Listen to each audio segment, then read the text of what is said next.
Fletcherville wasn't any gay parade or anything, but coming off the range, it was buildings and people. Things I'd begun to miss.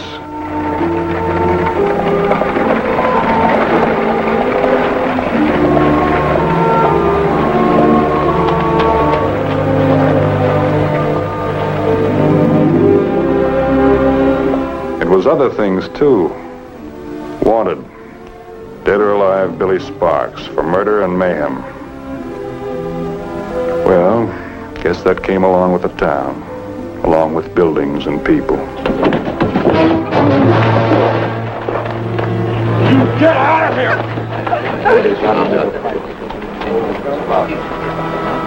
Tough, aren't you? Pushing a woman around, that takes some real men. You're not wanted around this town, Mrs. Sparks. It's time you understood that.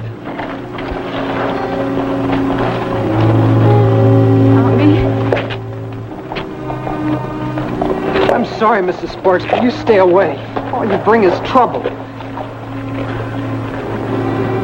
Your own Paul won't lift a hand to help you. I can't help you no more, Mrs. Sparks. I can't help you no more either.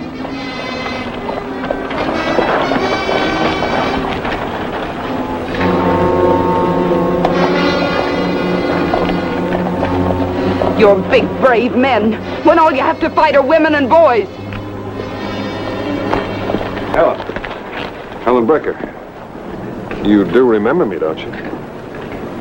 Vent Bonner. That's right. Thanks for speaking to me, Vent. Thanks for speaking. As bad as all that? You just saw. Good citizens of Fletcherville don't waste words on Billy Sparks' wife. They won't like the idea of you talking to me either. You don't think I'd let that bother me, do you? Maybe it should. You just saw what they did to poor Tommy. Where are you living now? Cabin out at the end of town. Was the one my father built when I was a girl, remember? By the way, how is Strad? That was him you just saw ride off on the horse. It's the first time I've seen him myself since I came back to Fletcherville.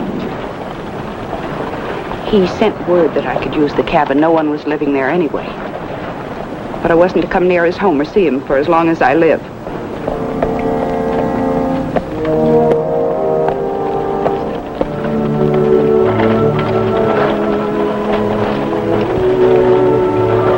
Get up. Vent Bonner, aren't you? That's right. You a friend of Helen's?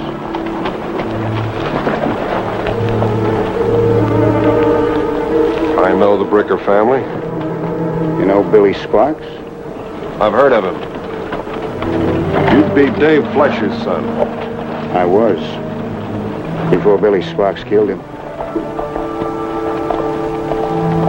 Any news yet? Not yet, Mr. Fletcher.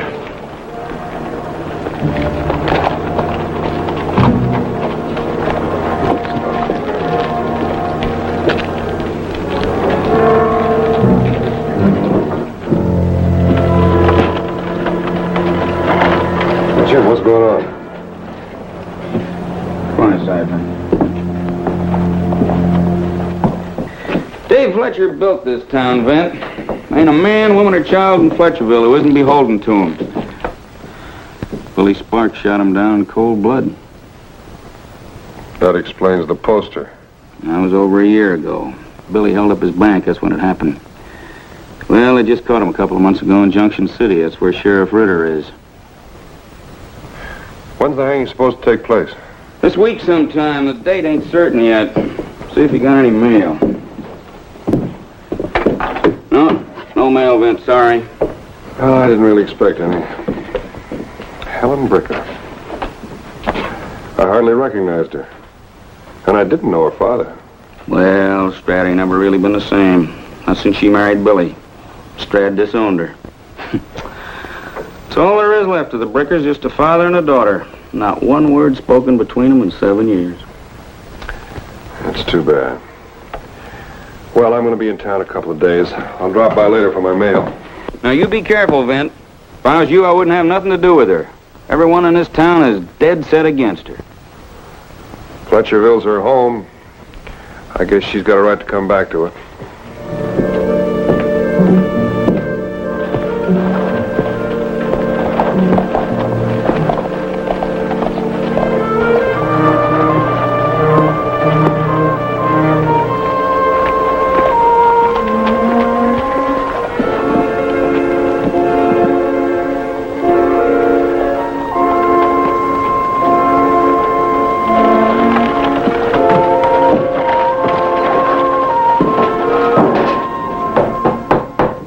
Fella that put this heel on just didn't know his trade.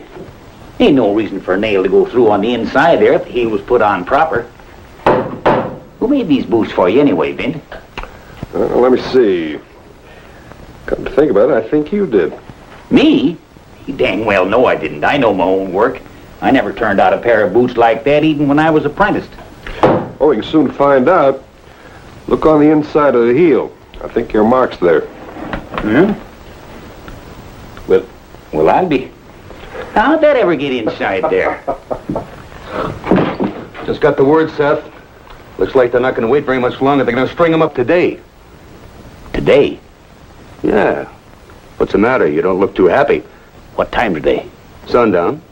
The sheriff's staying over to claim the body for the next of kin. You know who that means. We're meeting out at Joel Fletcher's half hour before sundown. Why? You know why.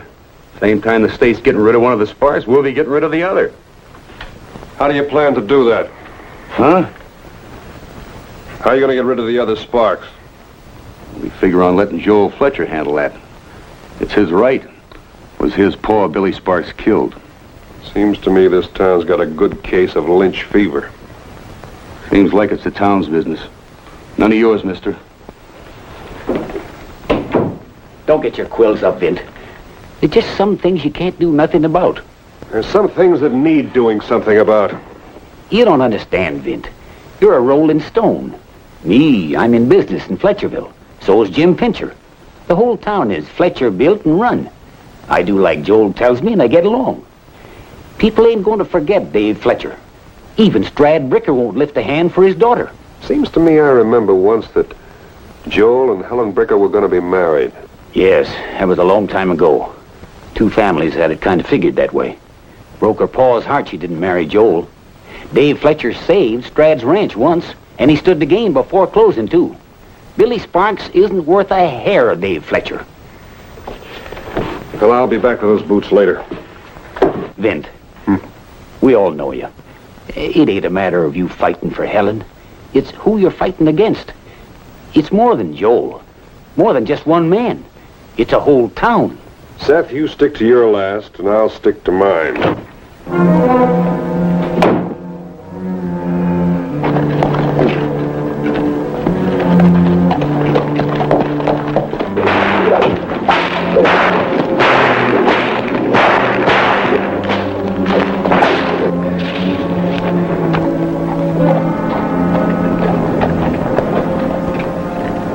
Suppose you heard the news, Bonner. They're hanging Billy Sparks this afternoon. I heard something else I didn't like the sound of. Suppose you just mind your own business. I should think a whole town against one woman would be anybody's business. You're not foolish enough to think there's anything you can do about it. I don't know. But I might be foolish enough to try.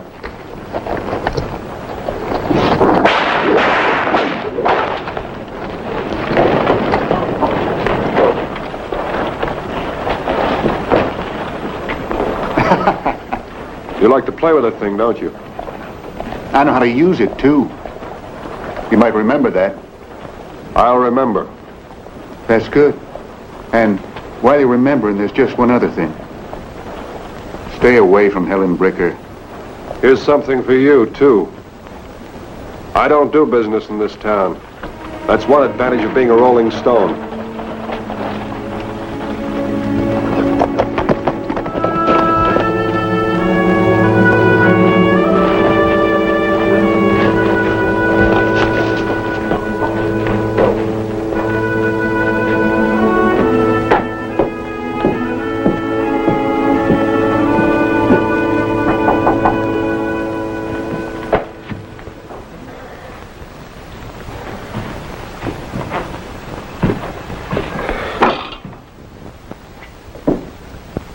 Helen, you're still young. You could go someplace else, start all over again. You've got your whole life ahead of you. Bitterness and false pride do terrible things to a person. I'm Strad Bricker's daughter. I can fight just as hard and last as long as he can. Fight what? And for what? And in the end, what do you gain? What do I gain? The knowledge that I'm just as strong or stronger than they are. Oh, you'll have that all right. You'll have that. And then you'll have the battle scars to go with it. All of a sudden you'll be old and lonely, like your father. There's only one thing sadder than a lonely old man. Then I know what you're trying to do. When I'm ready to change my mind, I'll change it. This is my home. I was born here, and I'm going to stay. All right.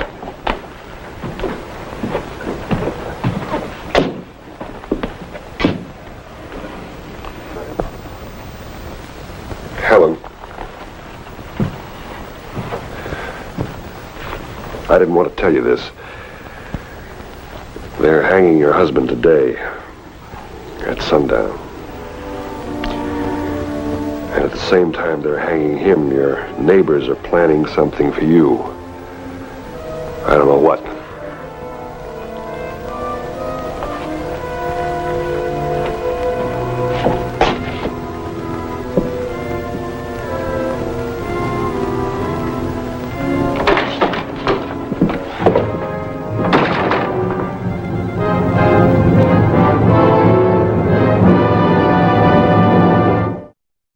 I rode out to see Strad Bricker. I didn't know what to expect or just what I would say to him. Maybe Joel Fletcher was right. Maybe I was being a little foolish. But I didn't like him saying it. Live in the same town and don't see each other? Vint, if you've come here to try to fix things up between us, you're wasting your time. Well, I know it's none of my business. I told her he was no good before she married him. I told her, but she knew more than everybody else. She wouldn't listen to me. I guess it's pretty hard to see a person's faults when you're in love with them. It had to take a lot to love Billy Sparks. Gun-happy fool. I was on the posse that went after him when he killed Fletcher. I went after my own son-in-law. Every man worth his salt in this town was on that posse. They don't come any better than Dave Fletcher. I owe everything I've got to him. More than you owe your own daughter? I haven't got a daughter. I'm not concerned with her anymore. Yes, you are. You and the whole town are concerned. You're judging her and blaming her for something her husband did. She doesn't have to stay here. Oh, I didn't hear her complain. I don't think in all the time I've known the Bricker family I've heard anyone complain. She's not a Bricker. She's Mrs. Billy Sparks, a murderer's wife. I'd sooner see her horsewhipped than have her called a Bricker. I think maybe somebody has the idea to do just that. What? Joel Fletcher seems kind of handy with that whip he carries. It's none of my business what he does. Oh, I don't know. I've known you for a long time, Strad. I don't think you'd feel very good about it if any harm came to Helen. Harm? I hear some of the citizens are going to pay a visit to Helen at sundown. At the same time, they're hanging Billy in Junction City. Ah, it's a lot of talk. Joel's excitable. He doesn't mean any harm. Besides, the sheriff would stop it. The sheriff will be in Junction City till after the hanging. Ah, what does she expect? Maybe it'll be all for the best. She doesn't belong in Fletcherville. This isn't her home, not anymore. Besides, if she needed anything, all she ever had to do was to come to me and ask. You know she wouldn't do that. She's your own daughter. Then why doesn't she say she's wrong? Why doesn't she come to me and say she's sorry? If she'd ask forgiveness, maybe I'd care what happens to her. Don't you see that, Vint? Then maybe I'd care. Yeah. Yeah, I see.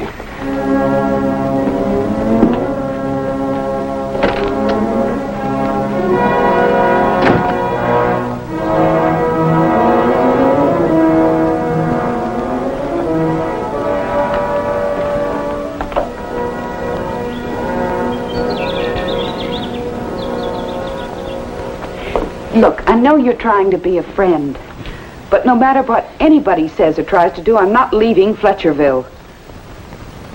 You are just as stubborn as your father. Aren't you going to ask me how he is? I know how he is. He showed me this morning. He showed me plain.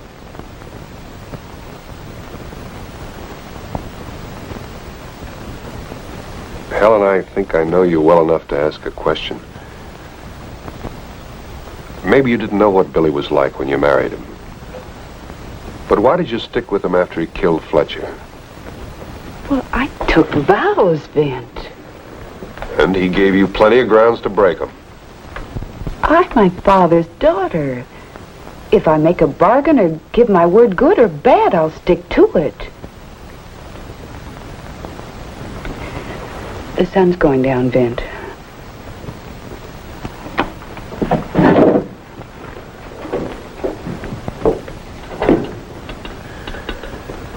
I understand you could have married Joel Fletcher.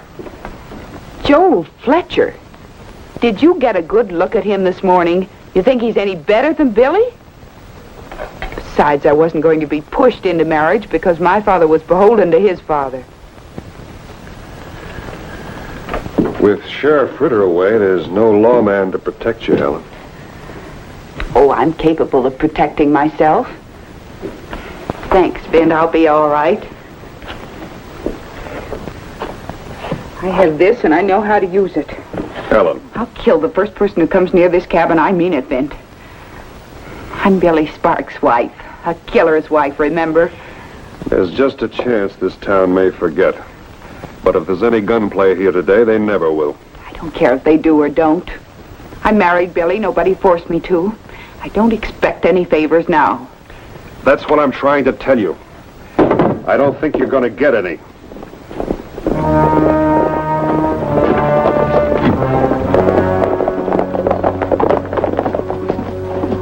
I told you to leave before they got here. Give me that gun. You can get out the back way. I'll stall them. I never thought I'd hear Vint Bonner tell anyone to run from a fight. You never saw me walk right into one either. That's a mob out there. Do you know what a mob is? You think it's just a bunch of people? Well, it's not. It's the lowest form of animal. Well, where do I run, Mr. Bonner? And when do I stop? Mrs. Sparks? Mrs. Sparks, you here? We're giving you 2 minutes to come out. I'll give you less than that to get off my property. Now you stay here. I don't want you taking my part, Vint. Those fools out there I'm worried about. We're coming in. Staying out.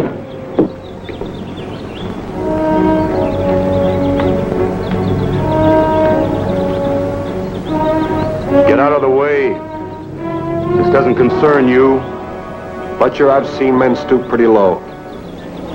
But what you're leading these men to do makes you kind of special. This is none of your business, Bonner. I told you that. As for what we're planning, all we're going to do is give Mrs. Sparks a taste of the whip. Enough so she won't show her face in Fletcherville again. Are you sure that's the reason?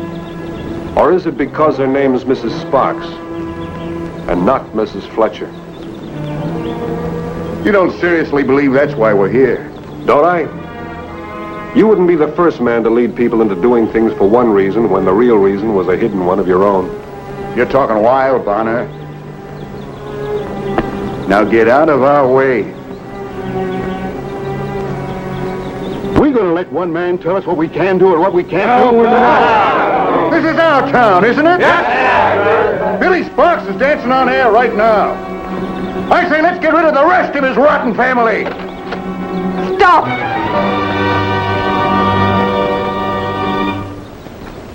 All of you, listen to me.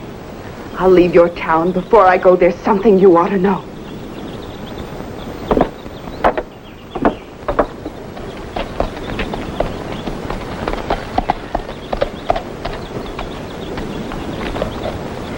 You said Billy Sparks was dancing on air. You ever think what that must mean to me? All of you. Did you ever think what it was like for me? I had to live with him for 7 years. All right, go ahead. You think you're the only one who knows how to use a whip?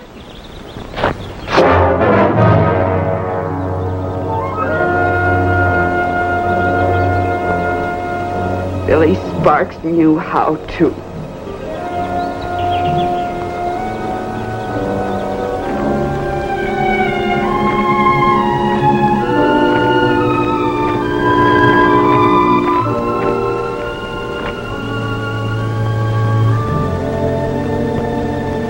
Can you forgive me, Helen? I didn't know. I'm sorry.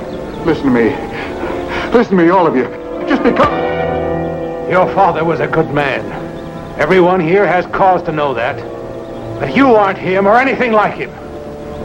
If he were here to see this day's work, he'd be ashamed, as I am right now. He'd be ashamed. This town bears his name. I don't think you're going to get a chance to use that today. This is all your fault, Bonner. If it hadn't been for you. You wouldn't have lasted long anyway. People have a habit of finding out tin gods sooner or later.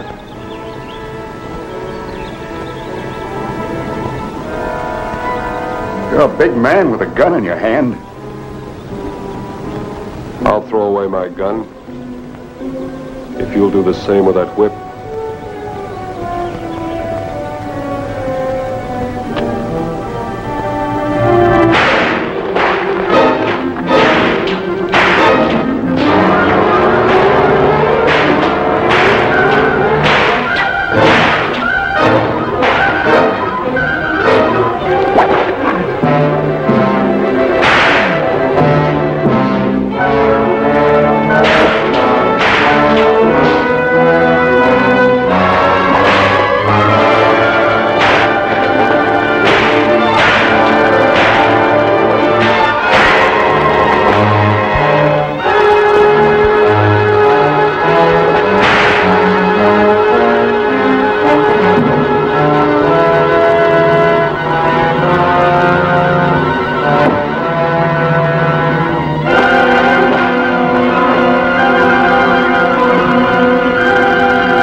It's all right.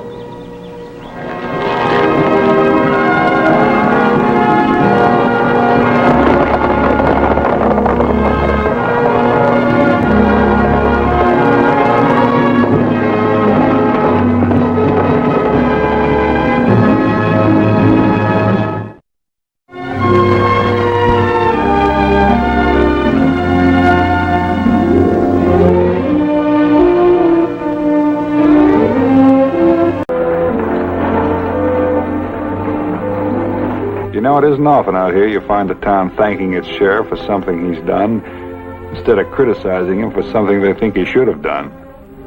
That's why when I got word that the folks in Little Beaver were giving my old friend Jebediah Barnes a gold star for 40 years of service to the town, I decided it was something I had to get in on.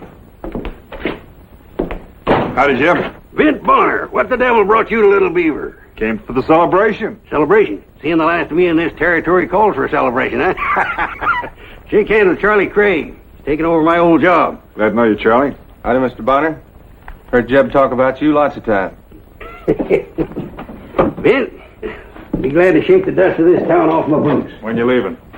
Got the old wagon hitched up right now. Just a-waiting for me over at Pearson's livery. Soon as the good folks of this town get tired of hearing themselves make speeches and hand me a gold star they claim they're giving me, I'm going to be on my way. What do you think of that, Ben? A gold star? Oh, I think that's wonderful. Nobody deserves it more, Jim. Oh, yeah, I guess so. Probably made it out of my own fillings. Hey, where are you going? Old Mexico. Got me nephew down there.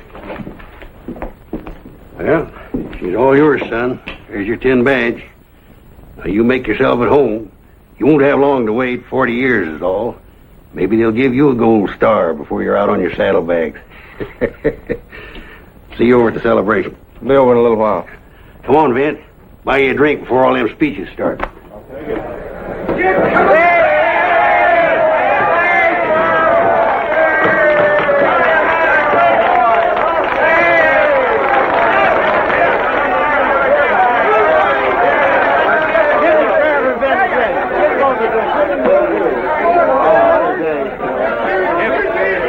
Just be a farmer. Good time for you, sir.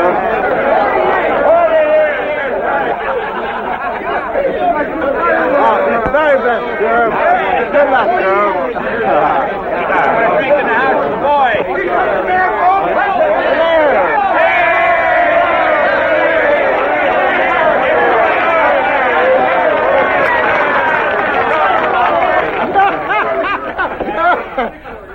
What are you doing in here, Jeb? Just wetting my mouth a little, Mayor. I know you, when you get to wading into one of them speeches of yours, man could perish of thirst before it's over. Well, maybe we better get started so I can give you that gold star and see the last of you, huh? Just wait a while. Say, those three men over there, they look familiar, do you know? Reckon I ought to have sent them all to penitentiary once. They served their time. That one in the middle is Sam Baggett. The other two are his pals. Wingo Jenner and Bill Cowan. Used to be real ornery. What do you suppose they're doing in town? Probably don't believe the old Jeb Barnes is going to hang up his guns. Come in to see for themselves. No, I ain't sheriff anymore. Charlie Craig's wearing my tin badge. I'm getting a gold one. Putting me out to graze. Well, them three's Charlie's problems now on. Now, my friends, if I was to stand up here and start trying to tell you the list of things that Jeb Barnes has done for this town during the 40 years he's been our sheriff, if I was to underline the times he's risked his lives serving us, or if I was to give you item by item of the perils he's undergone, bringing law and order to the frontier, or keeping peace and dignity in this community, or more than likely I'd be up here most of the night doing of it. You're going to be up there half the night not doing it.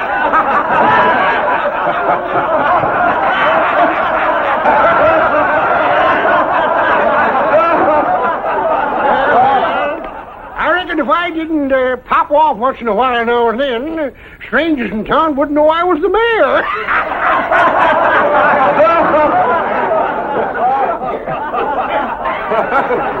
Well, this isn't a big town. It isn't a rich town. But we got a big heart here in Little Beaver, my friends. But we ain't got a big bank account. And it wouldn't be fitting to let Jeb hang up his holster and walk away from here without some little token of this town's appreciation and gratitude. And so we got together, some of us that is, and we scraped together all the funds we could lay our hands on, legal that is. And so finally well, where in the name of... I put it up here near my brains, so naturally I forgot all about it. Well, now we've had our laughs. Now let's get serious. Pretty thing.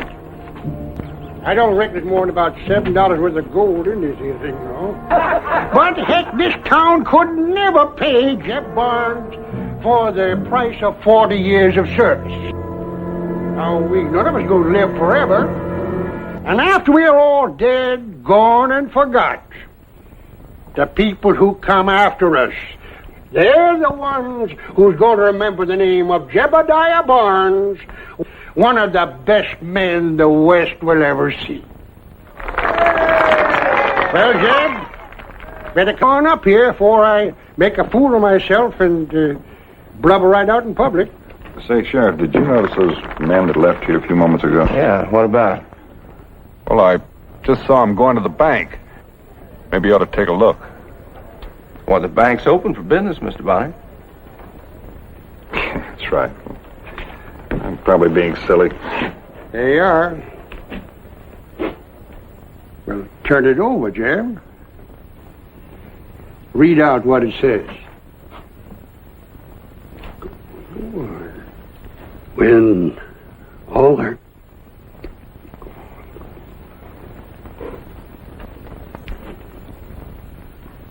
When all our histories wrote and done, the name of Jeb Barnes will head chapter 1.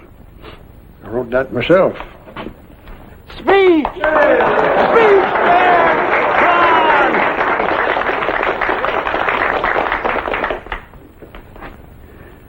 Folks, I never been much for making speeches. I never wrote down what I want to say to you. Probably just as well I didn't, on account of I probably wouldn't be able to see what I'd wrote. Doesn't seem like 40 years ago when I rode into Little Beaver. Most of the time these last few years, it doesn't seem like I was ever 40 years younger than I am right now. So after everything's over and done, I just want to say this. When I came to Little Beaver, there was nothing here. I didn't amount to much either. 40 years later, Little Beaver's a city. I'm an old man. Me growing old had anything to do with Little Beaver growing into a city. I guess it's about all one man can do in this life. I don't need any reward for doing it. If I have any reward coming, I guess the good Lord will see that I get it one of these days.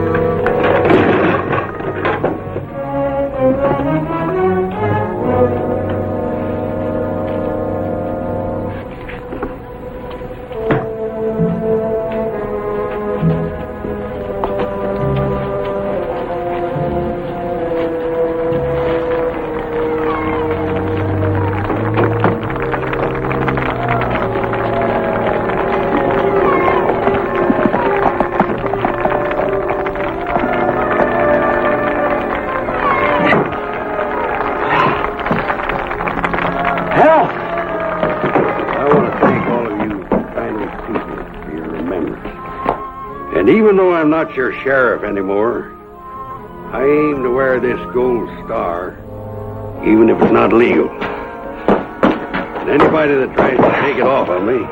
Help!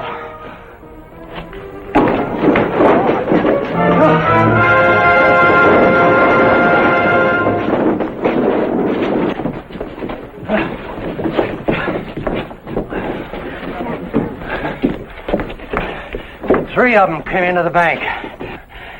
Nobody was paying any attention to them. First thing we knew, we was looking down 6-shooters and getting tied and gagged. What'd they get? $30,000 in gold. They knew just what they was after. I had it all boxed, waiting for the Overland Express. I'm forming a posse. Any of you men that want to join me, saddle up, get your guns, and go to my office for deputizing. Want to ride with us, Sheriff? Sheriff? Me? Well, I'm just an old goat with a gold star, sonny.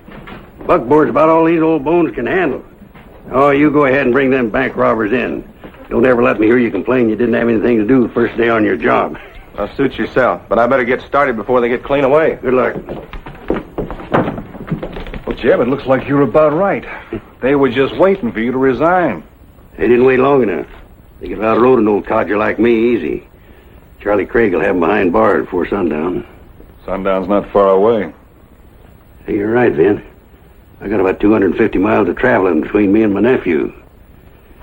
Looks like our celebration's over. Better be on my way.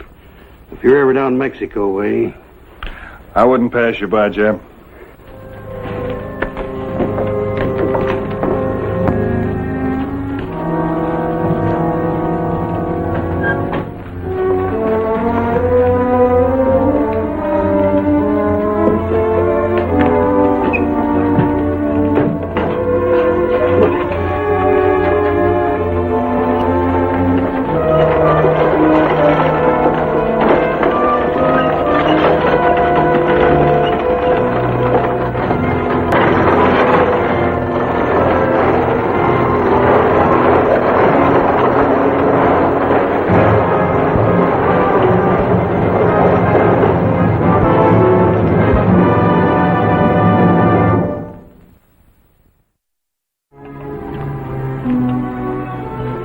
I don't like laying around so close to the road. there's probably a posse heading this way already. What if there is, Wingo? You got nothing on us a posse would be interested in? We got our gold coming by Pony Express. Right in the spot nobody think of looking for it.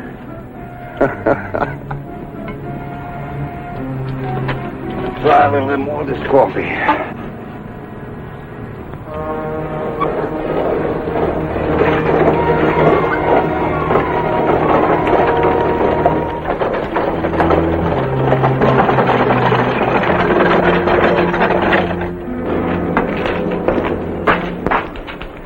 Figured all right, Mr. Bonner? I thought I'd move along. I only came in for the ceremony. Yeah, come to a sorry end, too. Bank hold up and all. I sure wish Jeb Barnes was sitting at the head of that posse instead of Charlie Craig. Charlie's a good man, but he just don't have Jeb's experience. Yeah. Any word come back yet? No, nobody's rode back yet. Well, still a nice ceremony. You gave a real fine speech.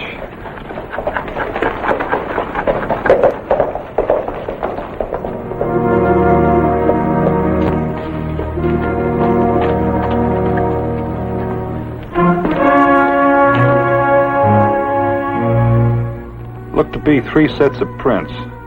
No reason to believe they were the bandits' hoof marks. But if they were, it meant they'd double around after leaving town.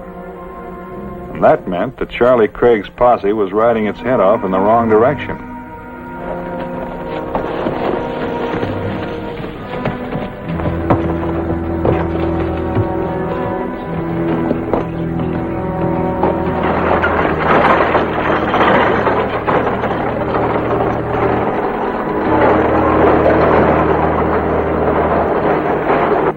Darkening down fast.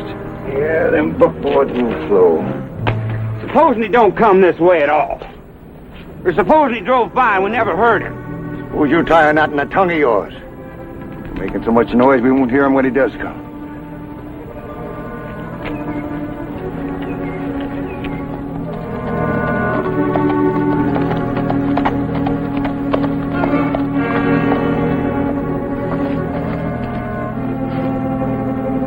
Wagon tracks. I thought of Jeb and his buckboard heading down toward Old Mexico. Only these tracks were going north. That meant either it wasn't Jeb, or else Jeb wasn't going to Mexico at all. Or was Jeb on the trail of the bandits? One old man striking out against 3 armed killers. And Charlie Craig's posse halfway to midnight in the other direction.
you are.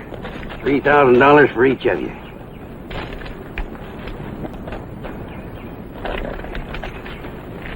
Well, is the agreement carried out? Is everybody satisfied? I think everybody's satisfied, Jeb. Sure. Well, I guess maybe everybody ain't. You got a problem, Wingo? Maybe I have. You got your $3,000, same as you agreed, same as the others. I know what I got. How much money was in that tin box? It's 30, wasn't it? That's right. 30. We got 3 each. That makes 9. Leaving 21,000 for himself. We done all the work, and he did all the taking. Listen, you. You got every penny you signed on to get. If you didn't like your cut, why didn't you say so before we made the deal? Well, I'm saying it now. What's that supposed to mean? Maybe when we were agreeing to your terms, we sort of keeping our fingers crossed, planning to make a different cut later on.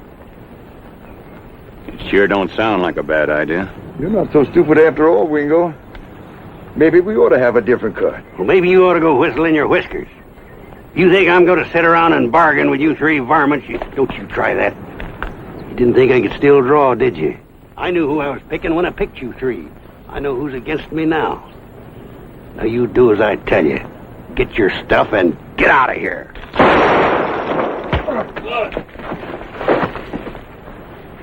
Now, Jeb, don't you be stupid enough to go against 4 guns all aimed at your belly. I made you a fair bargain. I gave you more money than you'd ever seen in your lives. And you kept more than we've ever seen either. I did all the figuring. Did all the planning. We did all the taking. We ain't through yet. You know, we asked you for a different divvy, and you turned us down. You know what that's going to cost you, don't you, Jeb? $21,000. You're going to take it all? That's right. You can't do that. You're going to see us do it, right in front of your eyes. Wingo, go out on the buckboard, bring that box in. Now listen, I didn't tell you this, but I wrote up all about planning this robbery and about hiring you to help me. I sealed it in an envelope and put it safe in my office. You did nothing of the kind. You're lying. True.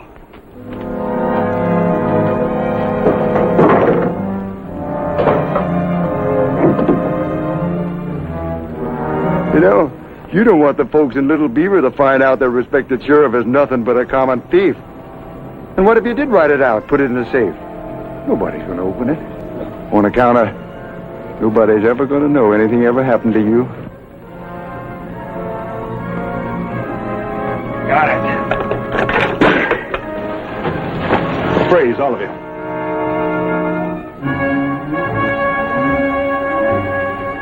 I trailed him here, Vin. Picked up the tracks about 2 miles down the road. They got the drop on me when I went for them. I'm sorrier than I can say, Jeb. I've been back there quite a while. I heard a lot. Now drop the guns, all of you.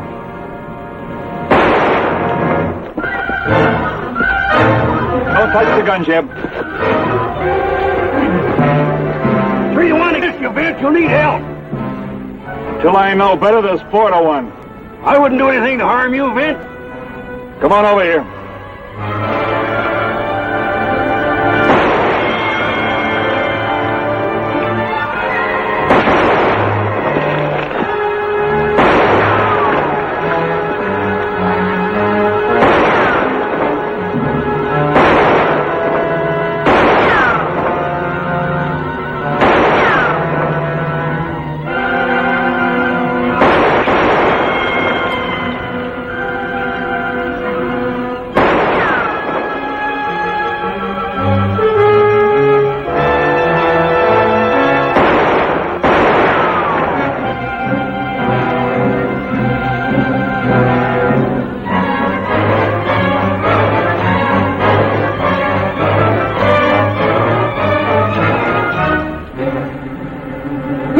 Look behind you!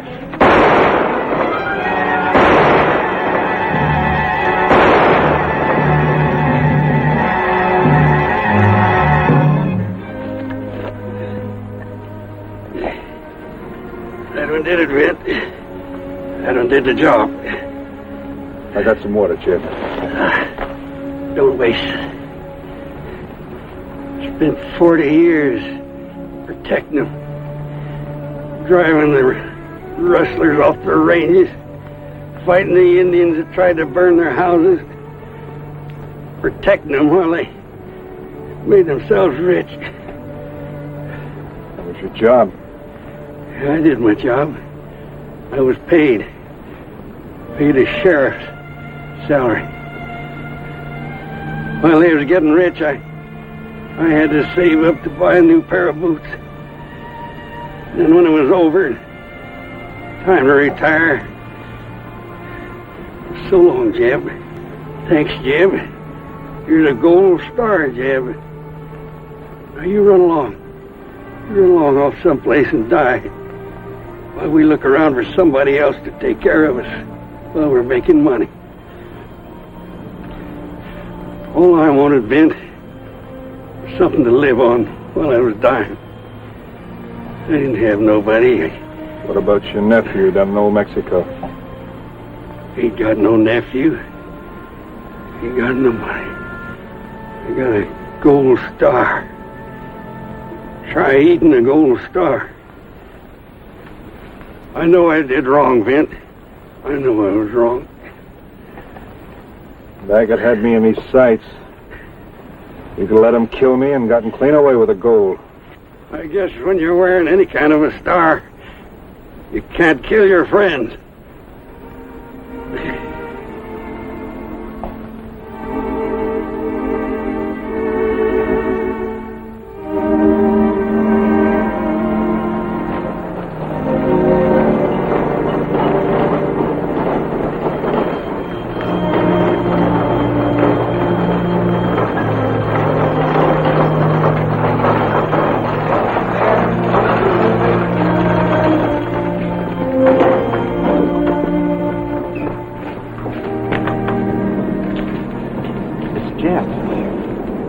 And the gold.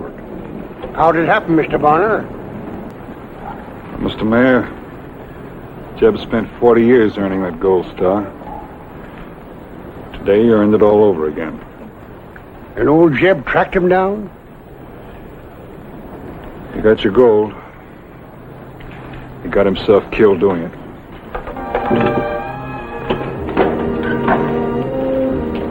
Didn't seem to be any point in telling them what really happened. It wouldn't help them. And it wouldn't help Jeb. But riding out a Little Beaver that evening, I got to thinking. Nobody really thanks a sheriff for all the things he does.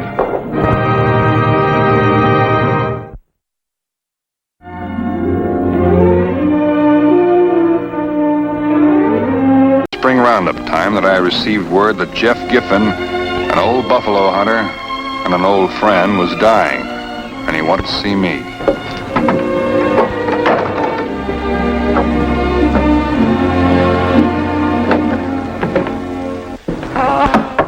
Someone's to door.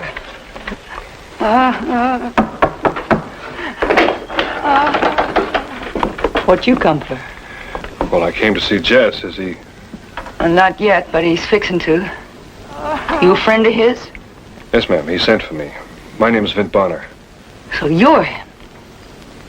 Well, come on in.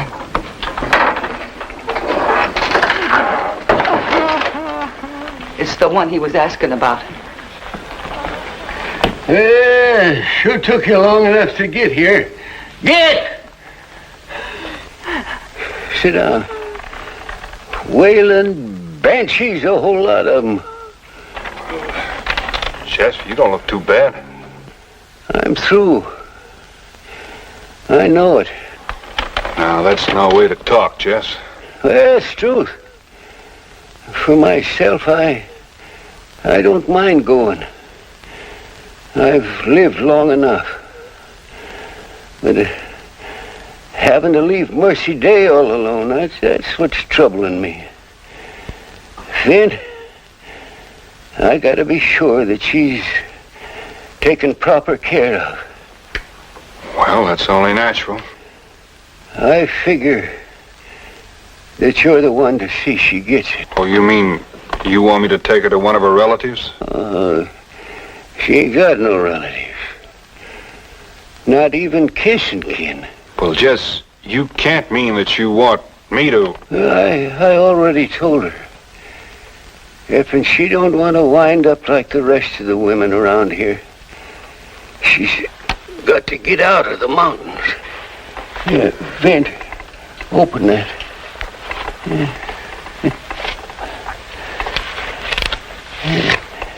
There's $28 in there. She ain't never had no education. Ain't never even had a chance to learn manners. And I gotta see that she gets it.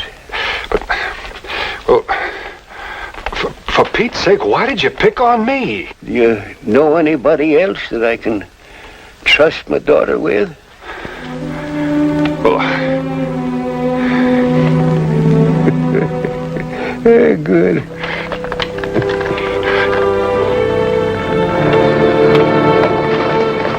Well, the day after Jess's funeral, I rode out to get Mercy Day and take her on to Clay City. If it wasn't her poor pa's dying wish, we wouldn't allow you to do this. Oh, you poor thing. My heart bleeds for you. No matter what your pa said, remember, he's a man.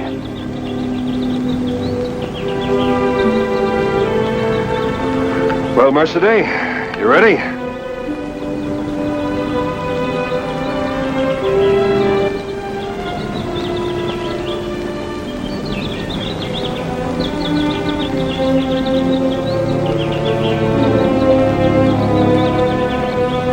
Yep. Stove fire's out, cabin shut solid. What's this? Pappy said I was always to heat my gun. Oh, well, you won't be needing it where we're going. It's all right. Will you? How about your clothes? This here's all I got was fitting. Well, we'll get you some new ones in town. Huh?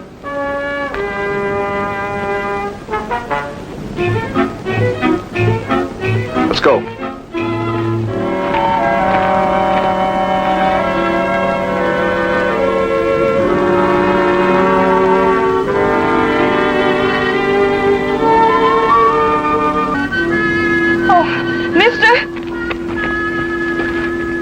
My pappy said I was to jump when you say frog, and I aim to. But, what about Jub? Jub? Jub Buckstar. Well, he's going to be wondering what became of me.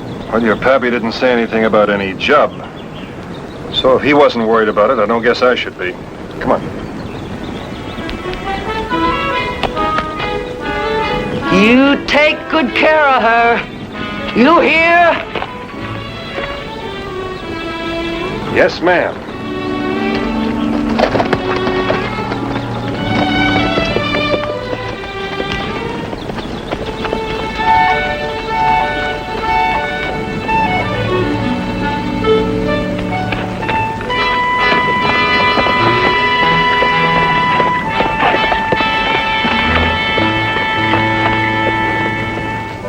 It took 2 days to get to town, and now that we were here, I was wondering what I was going to do with her.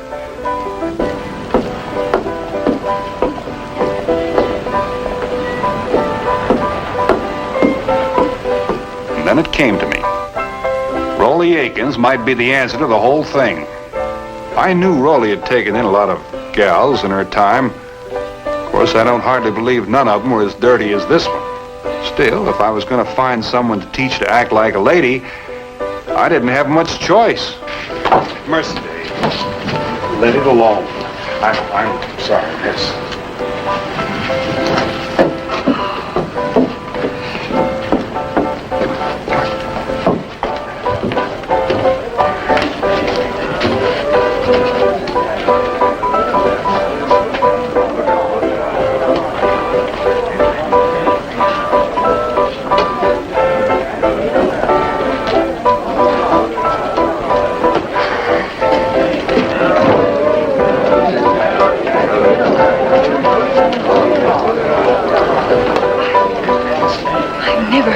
Of a place like this before. Oh, it's not as bad as it looks. It's like a A real fairy castle. Yeah. Mercedes. You stay right here. I'll be back. Pleasure me.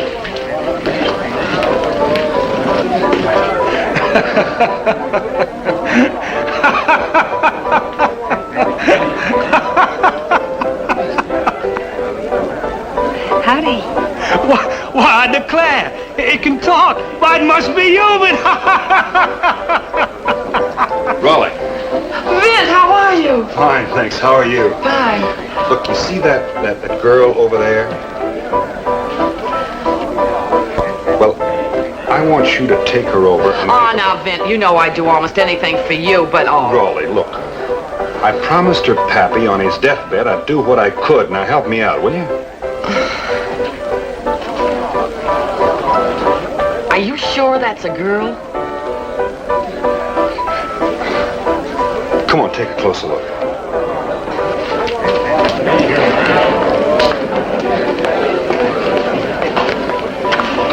Mercedes, this is Miss Raleigh Akins. Ma'am? She's gonna make a lady out of you like your pappy wanted. Let's take a look at you, honey.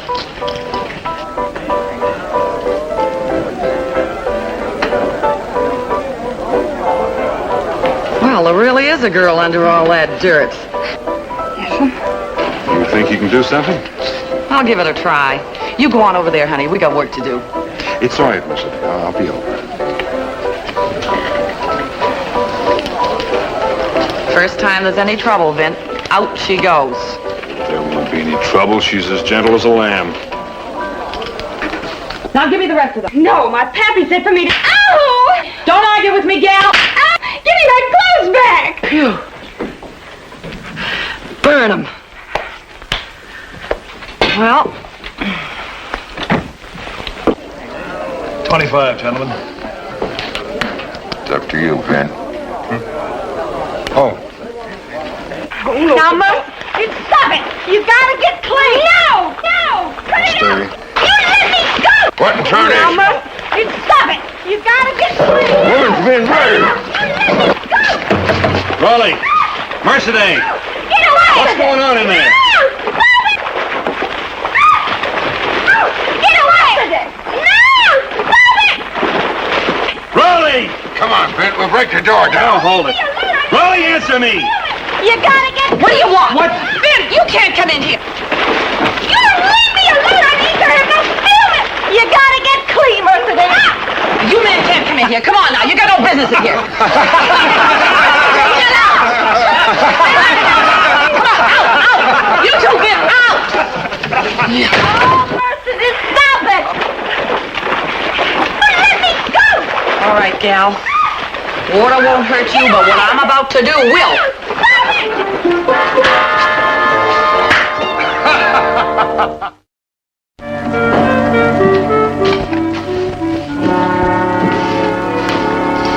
Morning, Raleigh. Oh, good morning, Vin. Sit down and have some breakfast. You haven't eaten yet, have you?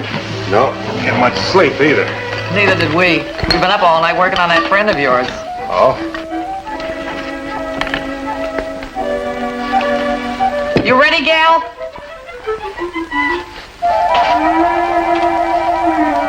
Well, come on out.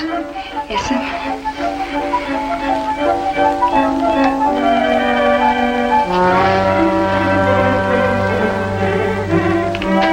Are you going to pose there all day? Come out where Mr. Bonner can see you. Yes, sir.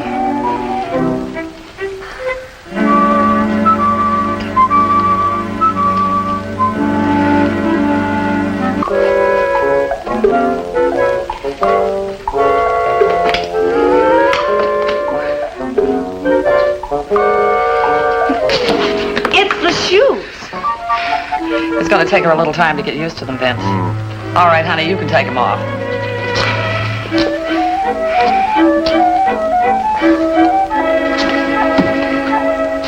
I got a water blister for sure. Well, sit down. And don't forget the manners I taught you.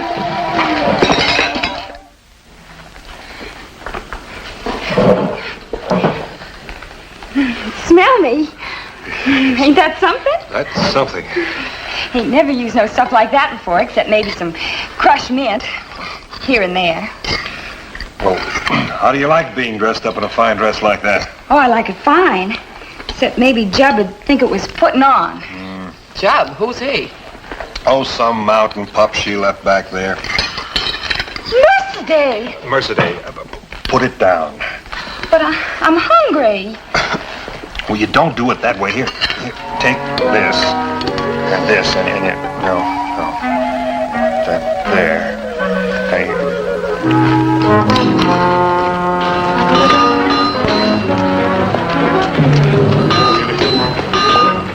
Hey, you. Put my mule up for me, you hear? Yes, sir. Wait a minute. You hear tell of a man named Vint Bonner? Vint Bonner? Sure. You probably find him over at Raleigh's place. He a friend of yours? Stole my woman. It's the last one he'll ever steal.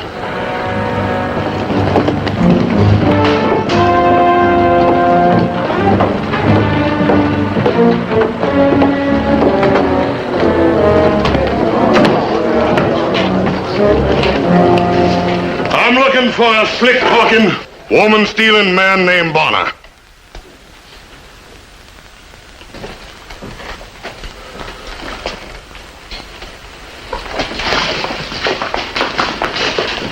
Get Bonner, quick. Dragon whiskey.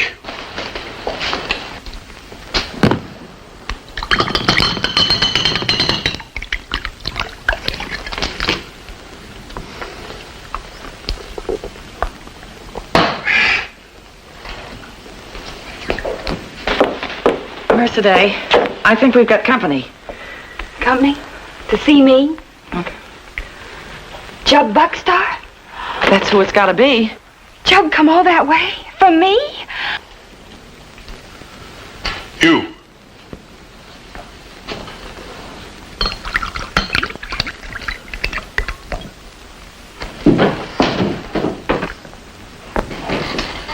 You point this Bonner out to me.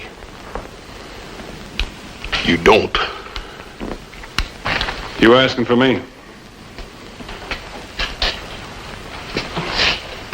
You be Vint Bonner? That's right. You stole my woman. I'm not gonna draw on you, Jeb. I didn't steal Mercedes or any other woman. Her paw asked me to look out for her. I don't think now's the time to go out there. But I want to see him. No, please. Go on me!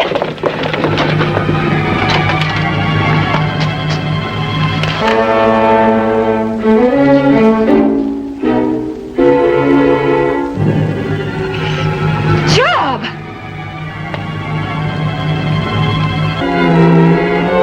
Mercedes, what they done to you? Put Mr. Bonner down!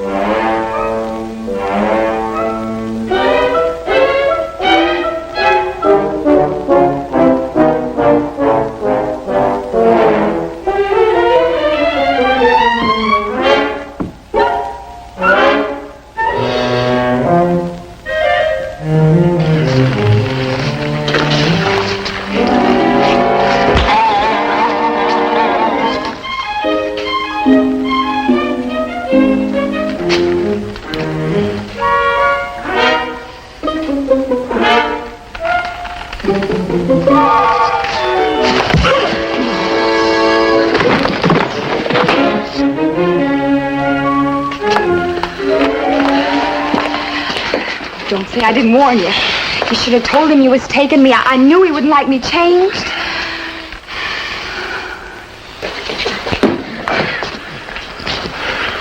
It's all right. He whooped me fire.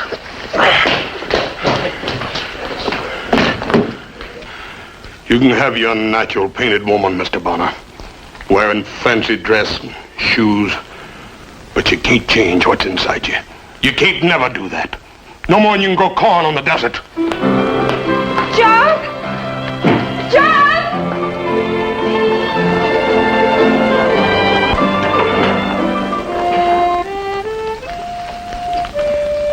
I just can't figure out why old Jess ever sent her down here.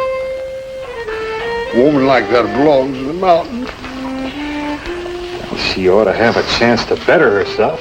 Better herself? Ha! All that paint. She was pretty before. Real pretty. Well, she did say you wouldn't like her changed. She did? She told you about me? More than once. Well, sure wish I'd been there when old Jess took sick. Things have been a lot different. Oh, you've got a nerve. Let her see Buckstar alone indeed. After all the work I did on that girl, why, the man is dangerous. He's a brute. But Raleigh, look. I know she acts like she wants to see him. But that's because he's got her buffaloed. She's scared to death of him. That's right, Vint. Man like Buckstar sure wouldn't want no daughter of mine to have anything to do with a man like that. Now listen to me, both of you. He's not as bad as all that. Oh, no? No, and besides, he talks some sense. Like what? Well, like corn doesn't grow in the desert. Now, you listen to me. Her pappy wanted her out of the mountains, and it's your job to see that she stays out. You made a promise, didn't you? Well, yeah. That settles it, Sheriff. You do your duty. You go tell Buckstar to get out of town and make it quick. Now, Sheriff. You stay here. Banshees. What? The old man was right. So right. Come in. Hello there, Mercedes. I just dropped by to say that... To say your goodbye to me. Heard you was leaving in the morning to take a job over to Little Falls. Well, it won't be forever. I'll be stopping by from time to time. Mm-hmm. Sure look mighty fine in that outfit. It's a chore to me, Mr. Bonner. All of it is. Even to filling up my lungs. But I'll stick to it, though. Long as I got nothing better to do.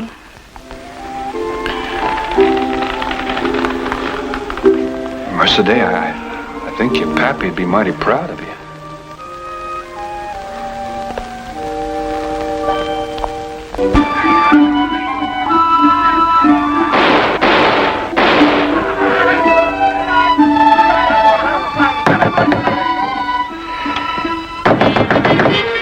Come in. Buckstar stole Mercedes. We've got to get her back. Hurry up, come on, get your pants on. Look, would you let loose of it? I'll go with you, but get out of here while I do get my pants on. Oh, well, hurry up. Buckstar, you might as well give up. You can't get away with it. Right, Jub. It's all my fault. It ain't your fault, Mercedes. It's your pappy's.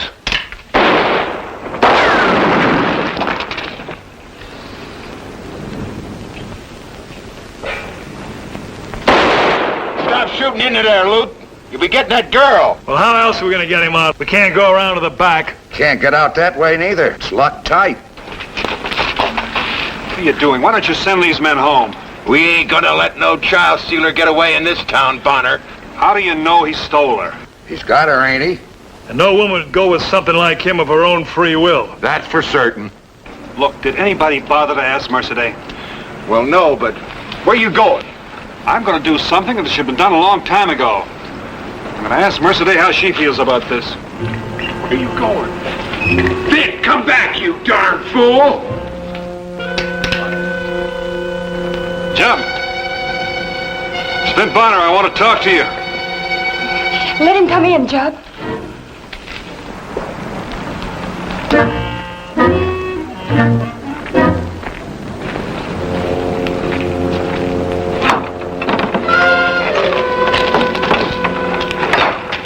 Now look, Jub, Mercedes, I want to help you two, but if this keeps up, somebody's liable to get hurt, bad. They started it, Mr. Bonner. I don't want to shoot nobody. We just come in here to get my donkey, and that Mr. Luke started yelling and shooting, and he could do no more than just shoot back. Mercedes, I got to ask you something, and I want you to answer me for true. Yes, sir. Do you want to go away with Jub? Yes, sir. Going home where I belong. His pappy's gonna marry us. I wasn't sure of Jub before I left home, no more than he was of me, but after he come all that way, and he'd done what he'd done to get me, I'm sure. I'm real sure. Well, that's good enough for me. Now you stay here, both of you.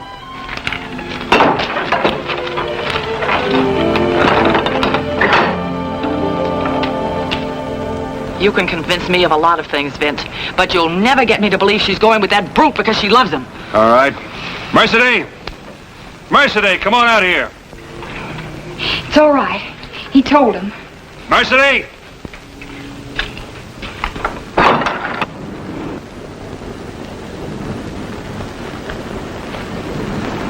Mercedes, come here.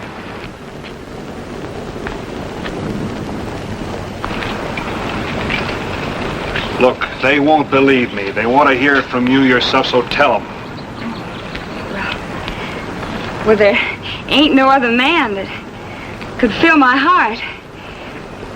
And as for the rest of it, I'm mighty thankful to y'all for what you've done. But I know I'm going to be happy at home now, because I'll be with my man.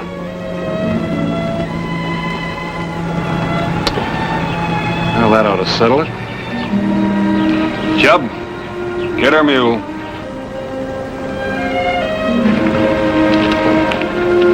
And just when she was learning how to wear shoes.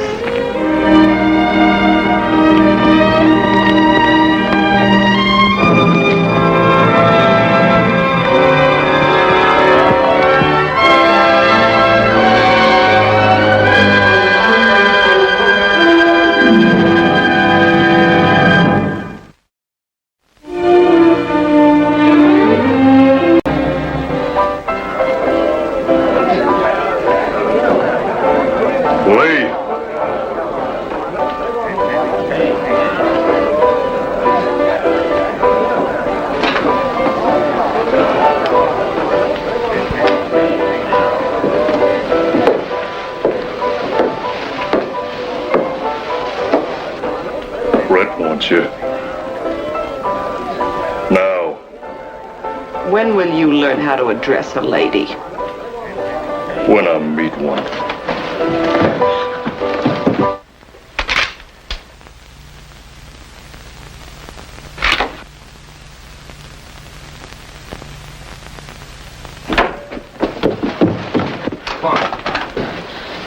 What's the matter, honey? Does every message from you have to come through that pig? Loma? Why, Lee, you know Loma's the best there is with gun and muscle.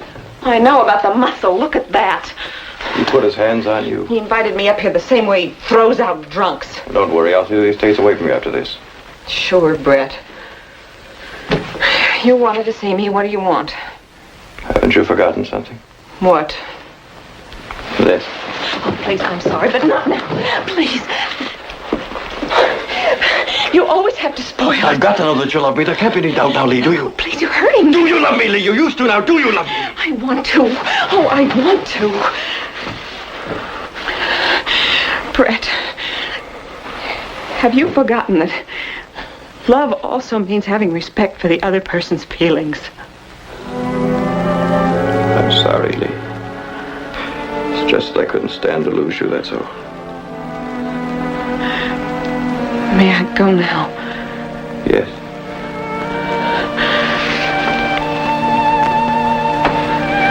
I'll see you later.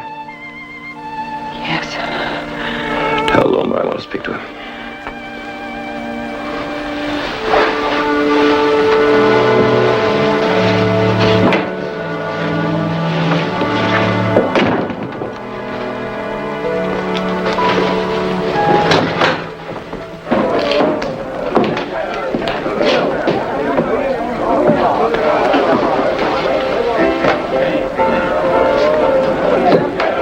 Brett wants to see you.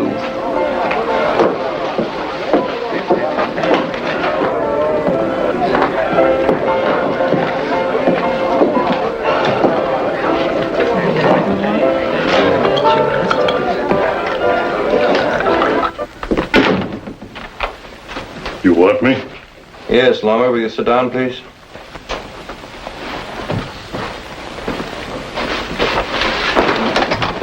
I'd like your opinion on something. Why, sure, Brett. Anything I can do.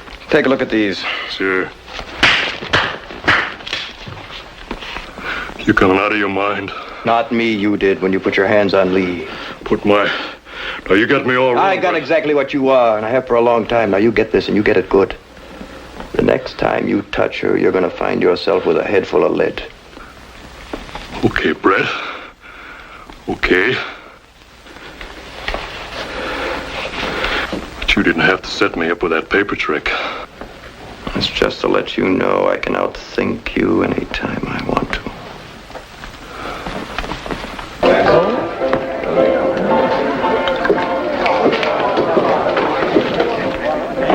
Hi there, Lee. Vint, where have you been? Oh, moving around easy. What's the matter? You got troubles? Nothing I can't handle.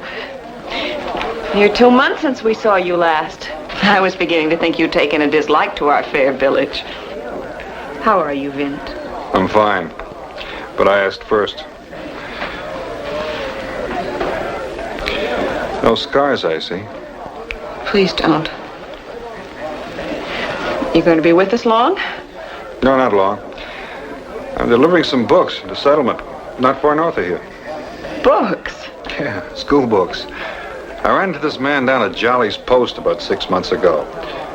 He and his people buy their supplies there. Funny talking folks. They call themselves Quakers. Anyway, seems they're the only people out here that think it's more important to teach a kid how to read and write than it is to shoot a gun. The books were late in arriving, so I told this man I'd drop them off for him. What man? This Quaker fella, named Thomas. What's the matter? Nothing. Well, nothing wouldn't turn you that pale. We're just, I haven't had anything to eat today. We've been so busy. Really, it's nothing. It's just that I'm just so tired.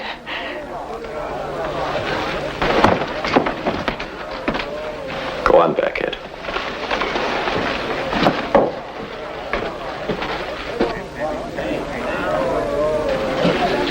What's Bonner doing with your girl?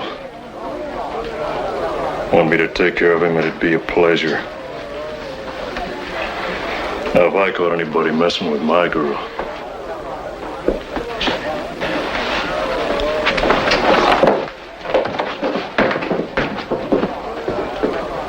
Fred, You haven't had your dinner yet, have you, Lee? Well, why don't you go on back? I'll entertain Mr. Bonner while you're gone.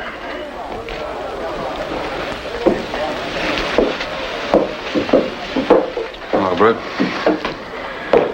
I see you still have your bulldog with you. Nice to see you again, Vint. You mind if I lean against the bar? I had a long ride today. Well, I hope you can stay longer this time. Why? Well, I thought perhaps we could get to be better friends. Better than what?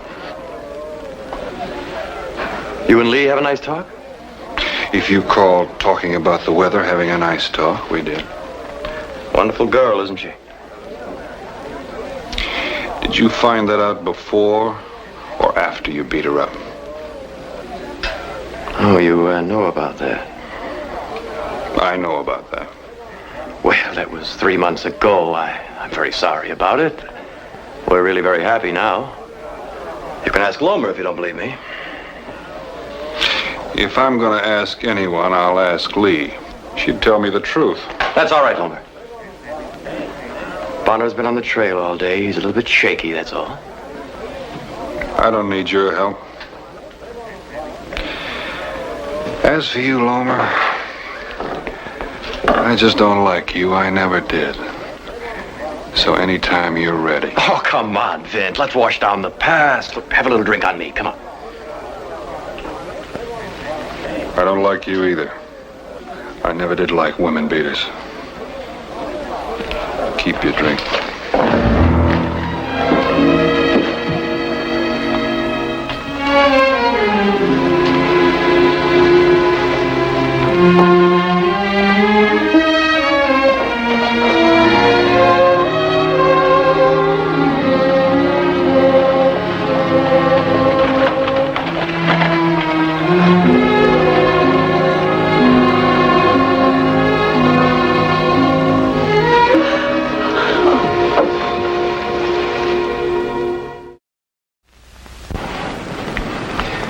This is the beginning.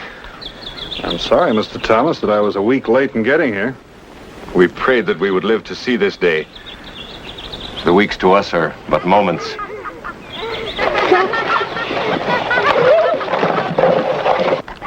To the children, they are eternities. Already their hearts are full.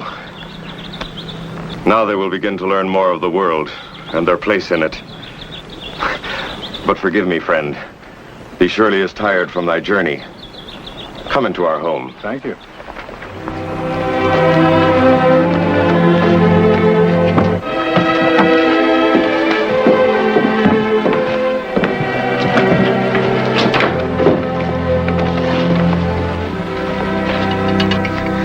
I would we could pay thee for thy service. Well, I told thee that... I told you I was coming by this way anyway. I enjoy doing it. Won't thee stay with us a while and let us repay thee in the ways we can? There is much a man like thee could teach the children. I'm afraid there's some things you wouldn't want them taught. Friend, the beliefs we live by make us happy.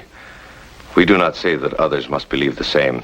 We only hope that they too will find peace. That's a very generous attitude. We believe that today's generosity and patience are the beginning of tomorrow's success. Thee will stay for supper. Smells too good not to, but I'll have to leave right afterwards. We are sorry. Jeremy, would thee set the table? Let me. No, friend. Thee is a guest. Well, let the guest be a friend.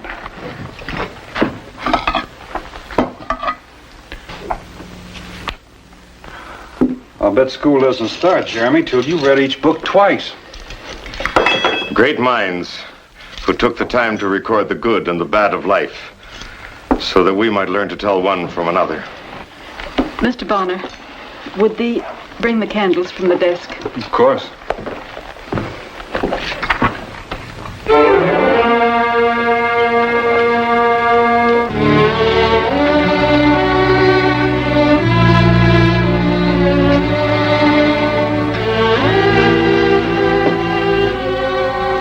Who is this? That's our daughter, Emily. Lovely, isn't she? Where is she now? She's dead. These past few years now. It was a great loss, Mr. Bonner.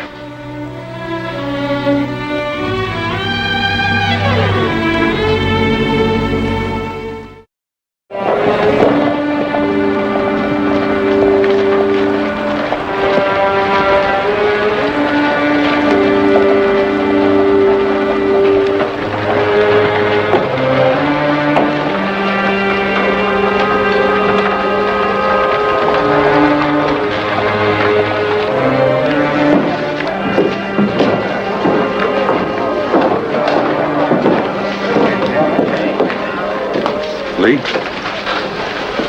I'd like to talk to you. Privately. Private here. Not private enough. Please. All right. We can talk in Brett's office.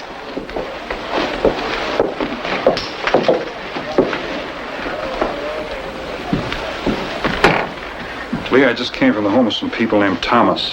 Jeremy Thomas.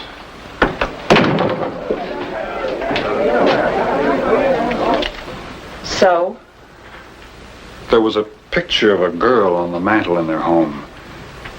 Their daughter. She looked exactly like you. It was me. So now you know. All right, I know, but I don't understand. Did you tell them about me? No. I wanted to be sure. Thank you. Are they happy? They're fine.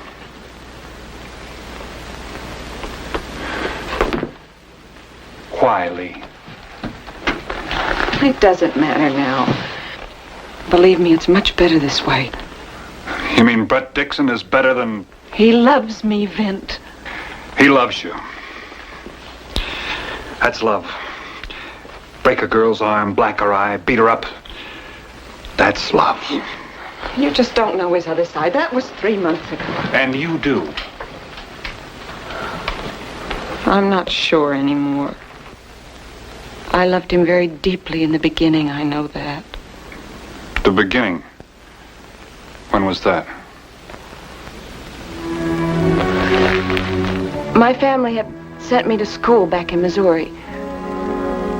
One day I was walking in the country just outside of town, and I was hit by a carriage.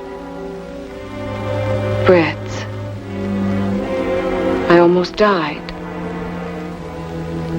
He was so wonderful. So tender. He never left my side in all those critical months.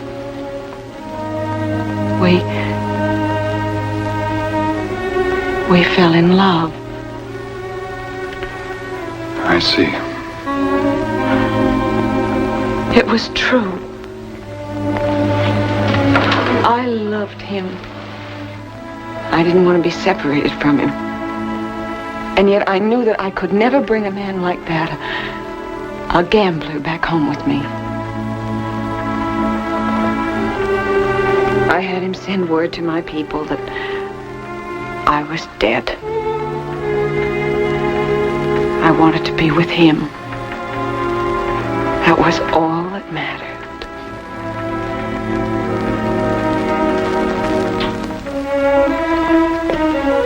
Then after we came out here, I saw the way that he changed. I don't know.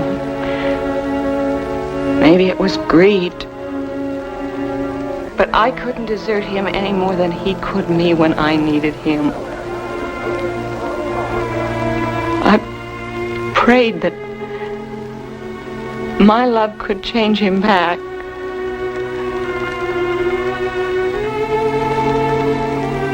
And it turns out that you're the one who changed.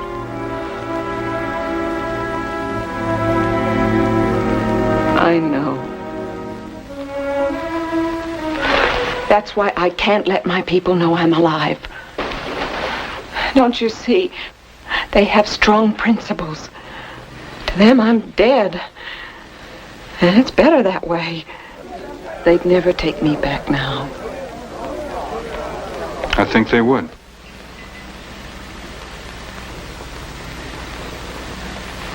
No. Don't you see?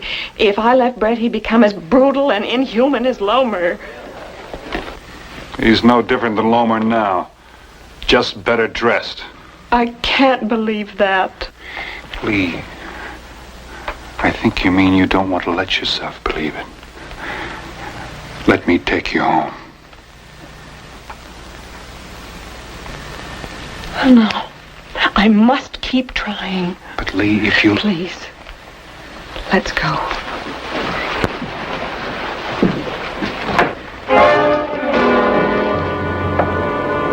I think I like you better this way, out in the open. Lee is my woman, Bonner. Give you exactly 5 minutes to get out of this town alive. Brett, we were just talking. Go ahead, Bonner. Follow through. I just love that. Lomer, take her to her room. Lock the door.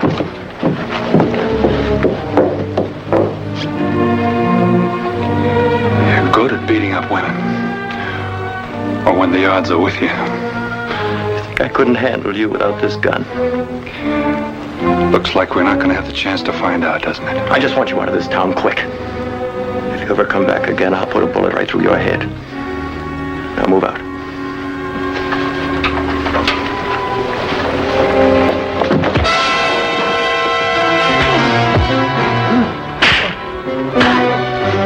You like it?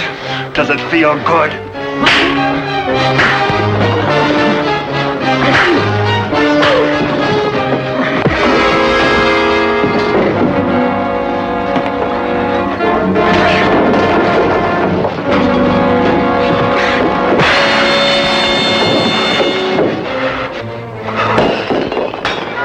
Get him out of here.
should have killed him. No. It'd attract too much attention.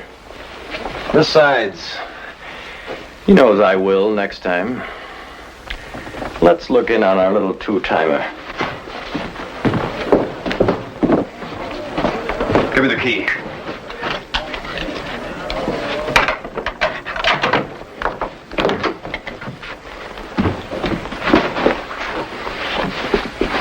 He's gone.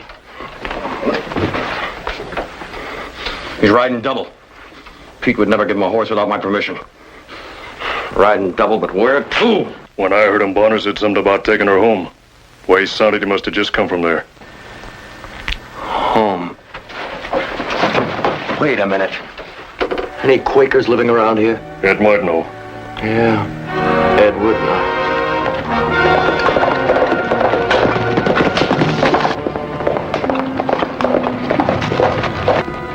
That's far enough, Bonner. What do you want, Lomer? Get on off that horse or I'll shoot him out from under you. You might have to do just that. That's where you're wrong, Bonner. Get down, Lee.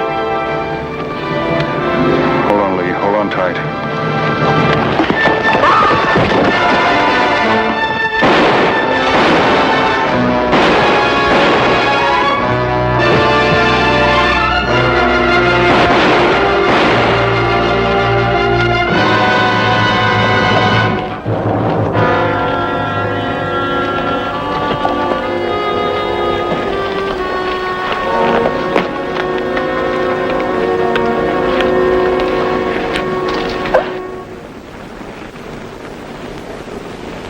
He's dead, isn't he?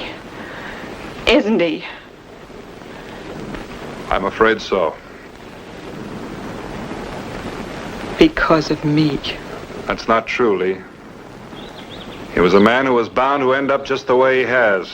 It's not your fault, you understand? It's not as easy as that. Don't you see? How can I go home now? I let them think I was dead. And now with blood on my hands, how can I... Lee, listen to me. Things happen we have no control over. Sometimes what you think of as evil is just an accident. Can you see that?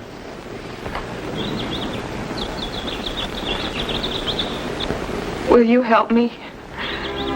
I don't think I can do it alone. Of course I will.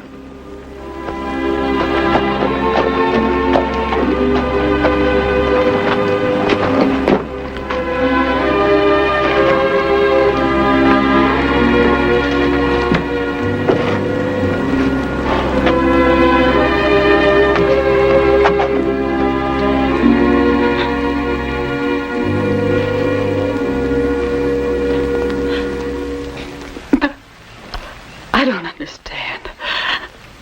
I can hardly believe it. I know it's a shock, Mrs. Thomas, but that's the whole story, just the way we told you. Mr. Thomas, the other day you said that today's patience and generosity are the beginning of tomorrow's success.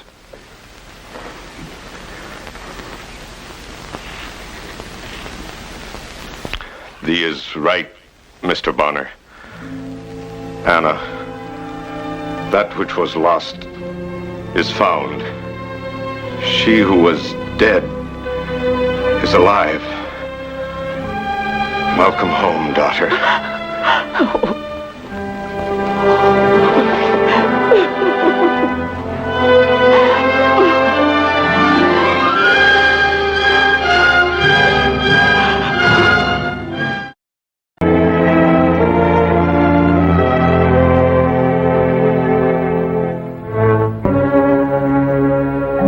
How could I know that two things would happen that bright spring that would change my life? And that after that time, I'd never be the same man again. First, I would kill a man. And then I'd meet a woman. The only one I'd ever loved. I'll wake me up in the morning from 1 till 6. Knock at the door just after 4, I'm up in a couple of ticks. At a party or a christening, I stay out now and then, and I'm nearly dead if I'm not in bed. Lem, what's the matter with you? You deaf or something? Oh, it's you. Well, who did you think it was? Where's Scar? No, Vint. Vint, I don't want you to be flying off the handle. Why should I fly off the handle? Well, the truth of the matter is, Vint, the fact is, Scar ain't in any stall at the moment. Why not? What happened? Well, nothing happened. You know, I wouldn't let anything happen. Well, then, tell me, where is Scar? Well, you know Jesse Alden, runs the Weekly Crier. Him and his wife, Zoe. Well, they have a young lady visiting them. Myra Barker, her name is. She's Zoe's niece. What in thunder has this got to do with my horse? Well, that's what I'm trying to tell you, Vint. This Myra Barker come in this morning and took Scar out for a wee bit of a canter. She what? Well, now, Vint, it seems that she's from the East. She's from the East, and the poor girl hasn't got a horse of her own, see? And sometimes, of a morning, she comes in here and rents one of mine. Well, did you tell her that it was my horse and it wasn't for rent? Of course I told her. I said to her, says I says, my very words, I says, that's Vint Bonner's horse and no man rides him. And then she laid her eyes on me. And Vint, I have never seen such a beautiful woman in all me. I don't care what she looked like. The idea of you letting anyone get on my horse. I've had that horse since it was a colt. I broke him myself. The last stranger that tried to ride him got thrown 20 feet in the air. Straight up. You know, I thought that Scar acted a wee bit skittish when she was getting on him this morning. And I said to myself, I says, Scar just ain't used to being ridden side saddle. Side saddle? Do you mean to tell me she's riding Scar side saddle? Now, Vint, I told you she was a red lady. Now, I told you. Well, she's not going to look like much of a lady lying out in the desert someplace. Loan me one of your horses, we'll go get her.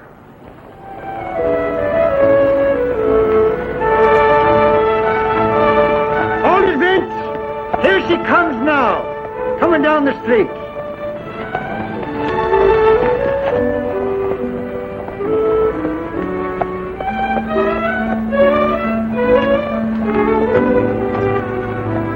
Vint, I never knew that Scar enjoyed being rid side saddle.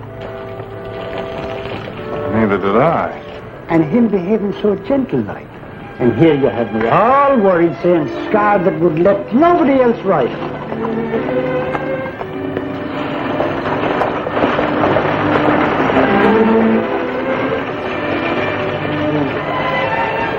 Thank you, Lem. And thank you, Scar. Oh, he's a wonderful animal. The man who owns him must be very proud. I am.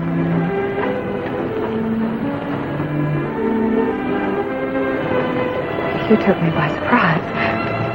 Oh, Miss Barker, this is Vint Bonner. You remember, he's the one I told you that owns Scar. Oh, yes, of course. How are you, Mr. Bonner? Oh, fine. How are you? I hope you don't mind my borrowing Scar. Mr. Truitt didn't want me to take him, but I just couldn't resist the way he looked at me. It was almost as if he were asking me to take a trot. Was? It was? Well, take good care of him, Mr. Bonner. You wouldn't want anything to happen to a wonderful animal like that. Miss Barker. Yes, Mr. Bonner. If you wanted to take him out again sometime, well, what I mean is, I'm going to be in town a few days. Why, that's very kind of you. And you just tell Lem here when you need him, and he'll tell you when I don't need him. Thank you. Thank you very much. Well, goodbye for now. I hope I'll see you again soon. Bye-bye, Lem. Here you are, raising Cain because I let her borrow Scar for a morning. And now you're volunteering to let her ride him any time that she takes a fancy to it. I don't understand it.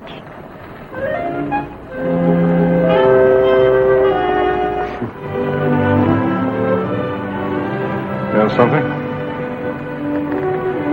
I don't understand it either.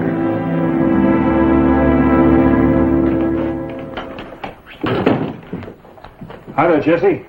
Hello, Vint. Jesse, I was down at the livery stable this morning, and I met, Mr. Bonner, Miss Barker. I was hoping I'd run into you. You want to borrow Scar again tomorrow? Is that it? Well, it's about Scar, but I'm afraid I won't be borrowing him anymore. Well, he won't mind. And I'm sure I won't. Well, thank you, but... Well, you see, I found out that I was quite wrong in taking him this morning. Uncle just told me that out west a man's horse is something he doesn't loan out as a rule. I'm terribly sorry. I didn't mean to be so inconsiderate. Oh, you weren't inconsiderate, Miss Barker. Maybe back east they have different customs, that's all. Then I'm forgiven? I'd say you're more than forgiven. You're very generous, Mr. Bonner. Perhaps you'll have dinner with us some evening. Oh, I'd like that. Just so I can prove to Uncle Jess that I haven't completely disgraced the family name. My Aunt Zoe is a very good cook. I've heard that about Mrs. Alden. Any evening at all, I'm sure you'd be most welcome. Well, since I'm not going to be in town very long, maybe we ought to make it soon, huh? Maybe we ought at that. Like tonight. I think tonight would be just fine, Mr. Bonner. We usually eat around 6:30. Would that be all right with you? I'll be there, 6:30. And thank you for the invitation. Oh, you're more than welcome, Mr. Bonner. Miss Alden, I've heard people brag about your cooking, but they never did you justice. Oh, Sid. Here, have another piece of shortcake. No, ma'am. Thank you. 3 helpings is enough. Well, if you're certain. I'll have another piece. Now, Jesse, you've had enough already. Besides, a shortcake ought to do for 2 meals. Well, you just offered Vinton a... That's different. He's company. Oh, for heaven's sakes. Jesse. What's the matter? Well, come on. Aren't you going to help me with the dishes? With the dishes? Myra usually helps with it. Myra has a guest. Oh, how about me helping you with the dishes tonight, Zoe? We, put up the porch swing this afternoon, Vint. Did? I know it's kind of early for it, but there sure is a feeling of summer in the air.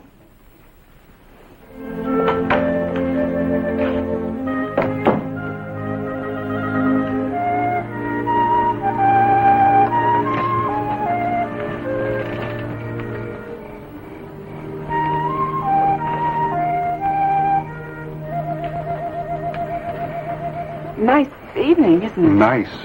Yes, nice evening. You know, you're not as vague as you'd like people to believe, Mr. Bonner. I'm not? No, you aren't.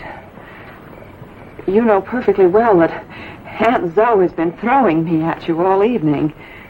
I knew she would when I invited you here. You did? I think I'd better explain.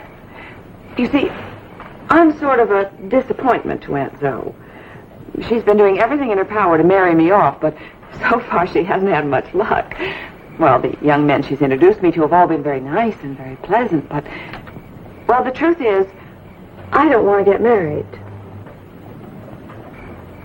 You don't? No, Mr. Bonner, I don't. I haven't the slightest interest in settling down and cooking meals and raising children. Oh, maybe someday, but certainly not now. You don't want to get married? No. And from what I hear from Uncle Jess, I understand you don't either. That's true. Well, so I thought that, well, having you to dinner would be a good way to, well, please Aunt Zoe, and as far as we were concerned, we might get to be friends, but there'd be no danger of going beyond that point. That's right. No danger at all. But now you mustn't tell Aunt Zoe that the only reason I invited you here is because you're not, well, matrimonially inclined. I won't say a word. Good. Well, now that that's all settled, shall we go inside? Myra, Yes, Vince. Well, since there's no danger, it's a pretty night. Couldn't we stay out a little longer? Whatever you say. You know, I know exactly how you feel. My friends are trying to get me married off all the time. Well, they mean well. They've got good intentions. I've been through it for the last 5 years. I thought maybe it would be different when I came out here, but it isn't. I don't know how long I'm going to be in Willow Fort, but a friend of mine's trying to buy a ranch close by here, and if the deal went through, he wants me to be foreman, and now, if I were going to be here for a while, we could make kind of a bargain. Yes? Well, you see, since you don't want to get married and I don't want to get married, maybe we could see each other once in a while. It would take the marriage pressure off of both of us. Well, I suppose so, but... Yeah, you see, your Aunt So would be happy, and my friends would be happy, and besides, you're very good company, Myra. Why, thank you, Vince. You're pretty good company yourself. And you're pretty, too.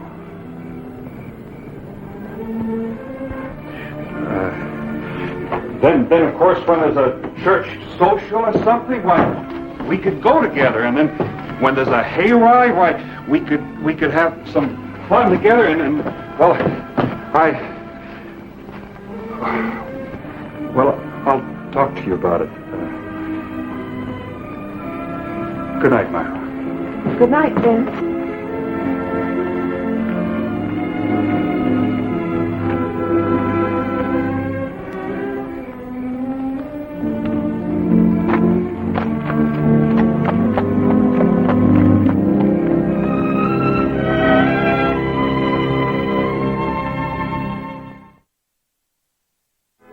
Well, I saw a lot of Myra after that. A week or so later, there was a party over at the Petersons' place. Then a dance over at the Oddfellows Hall, and now there's hayride we've just been on. Yeah, haven't said a word since we left the hayride. It was fun, wasn't it? Yeah, sure. You don't sound like you enjoyed it very much. Well, I don't much enjoy spending an evening all by myself. Oh, I'm sorry. I didn't realize that you were so bored. Well, it's pretty late. I won't ask you in. Good night. Vince!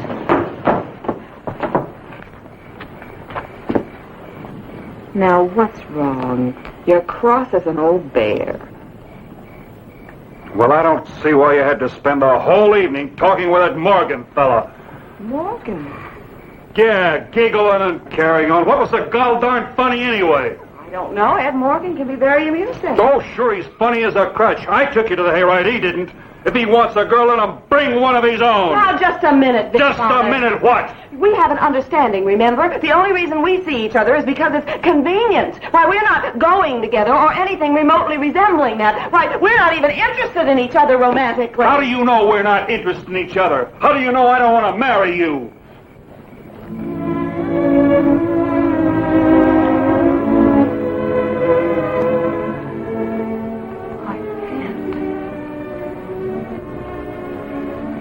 I don't know how it happened, Myra. And don't laugh at me. But will you marry me? Marry you? I know about our arrangement and all, but I had to ask. You'd better be careful, Vint. I might say yes. I wish you would, Myra, more than anything in the world. I wish you would. But we both said we didn't want to settle down. We weren't interested in love or marriage. But a man can change his mind. I'm no prize, Myra, and I haven't got much, but I've got a little money. We could buy a ranch, maybe, if you like. I haven't said I'd marry you, Vint. I thought maybe you cared. I'm in love with you, Vint. Well, Myra. It wouldn't work, not a marriage between two people like us. Why wouldn't it work? We're not children, Vint. We're used to leading our own lives. We've never put down roots, either one of us. Maybe it's time we did put down some roots.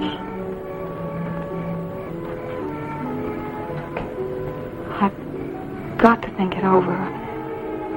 I've got to be certain. All right. I don't want to rush you. How long do you want me to wait? Let me sleep on it. Tomorrow I'll tell you then. I hope it's yes, Myra. Good night, Vint.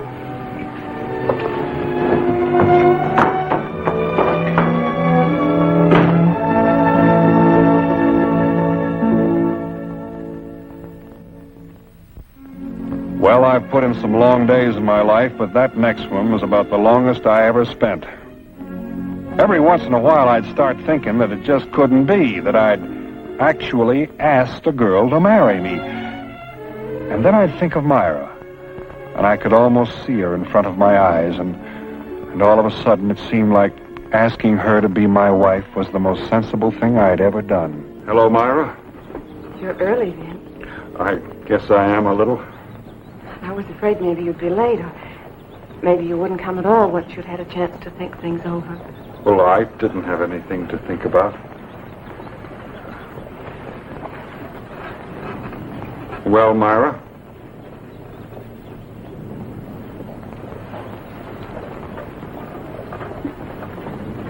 I'll marry you, Vint. Yes, Myra. I couldn't turn you down even if I thought it was best. Even if I knew it was. This is the best. Is it, Vint? Are you sure? Of course I'm sure. Are you sure that the day won't come when you're sorry you're tied down? When you're sorry you can't go off on a cattle drive to Kansas or head over to a mining camp in Nevada or just be by yourself when you want to? Dear, I've had my share of mining camps and cattle drives. And I don't want to be alone anymore. Besides, settling down is just as hard on you as it is on me. Oh, no, it won't be as hard. A woman has roots even if she doesn't realize that they're there all the time just waiting to take hold. No, Vin, it's much harder for a man. It'll work out, don't you worry about it. Vint, I've never mentioned it. I don't even want to think about it, but you killed a man the week we met, remember? There was a reason. Oh, darling, I'm sure there's always a reason. Or a friend who needs you. You and your gun. And the friend will just have to do without. A man like Sheriff Jennings at Eagle Falls. That kind of friend. Why do you mention Sam Jennings' name? You don't even know him. A man came into my uncle's office this morning while I was there. He said there'd been some trouble there over a month ago now. A month ago? The sheriff was wounded. The man who did the shooting had a grudge against you. He was looking for you, and that's why he went to Eagle Falls. Prescott, I think that was the name mentioned. Boyd Prescott? Yes. Does he have a grudge against you, Vint? He could have. You'd like to go, wouldn't you? Because of what he did to your friend and what he might do to others. Myra, I never liked to go after any man. But this time you think you should, don't you? Oh, Prescott isn't here, and Eagle Falls is over 100 miles... You haven't answered my question, Vint. Do you think you ought to go after him? If what you say is true, and Sam Jennings got hurt on my account, and there's no one else... Go ahead, Vint. Go on to Eagle Falls. You want me to go? You don't mind? No, I want you to go. Well, good, Myra. It won't take long. I'll be back. No. What? Don't come back. Please don't ever come back. Because someday it will be you lying dead in the street. What are you talking about? There will always be a fight, Prescott. Sheriff Jennings. Oh, you turn them down. You'd shut your ears, but you'd still hear it. And inside you'd feel that it was me holding you. And it would be me. But, Myra, listen. Please, Ben, don't come back. Don't ever come back. Myra.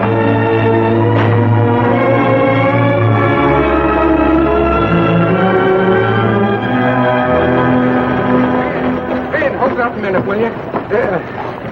Howdy, Jesse. Ben, could you step into the office a minute? I wanted to talk to you. It won't take very long.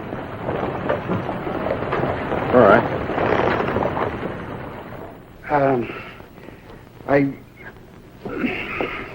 What do you want to talk about, Jesse? Ben, what about you and Myra? Well, what about it? She's a nice girl, a fine girl. Look, if that's all you wanted to talk about... Now, wait, Ben, wait. Now, sit down a minute. Now, you're leaving here because Sheriff Jennings of Eagle Falls sent for you. Now, that's the reason, isn't it? How did you know that? Oh, Ben, I don't want you to think that we meant to eavesdrop on you last night when you were talking to Myra. My wife happened to leave the parlor window open. Anyway, it isn't true what Myra told you. What isn't true? Well, almost all of it. That part about Sheriff Jennings sending for you. The fellow from Eagle Falls didn't even mention your name. And as for Sam Jennings, he's all right. He doesn't need help from anybody. Are you sure? I'm sure, Vint. Why did she do that? Why? Well, I think I know why. I think she was maybe trying to test you. Women will do that, you know. She couldn't have cared very much. Not to play a trick like that. Oh, no? Well, then why did she spend all night crying her eyes out? And why was Zoe with her up until all hours, commiserating?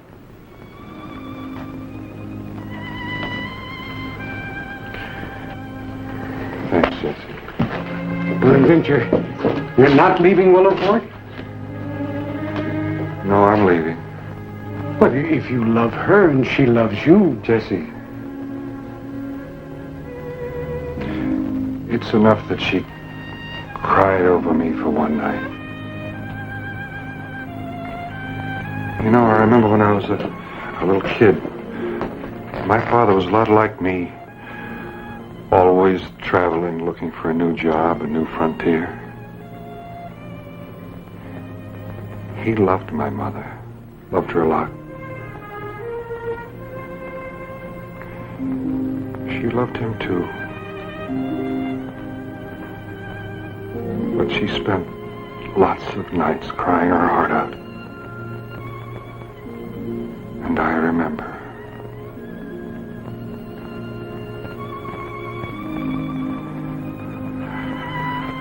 I wouldn't want that to happen to Myra.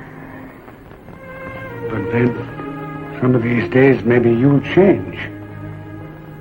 Maybe. Maybe I will, Jesse.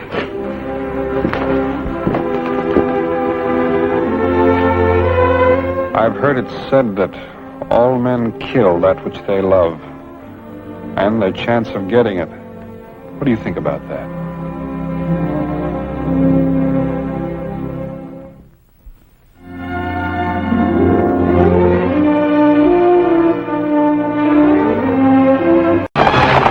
This is still a young country, and like any youngster, it's wild and undisciplined.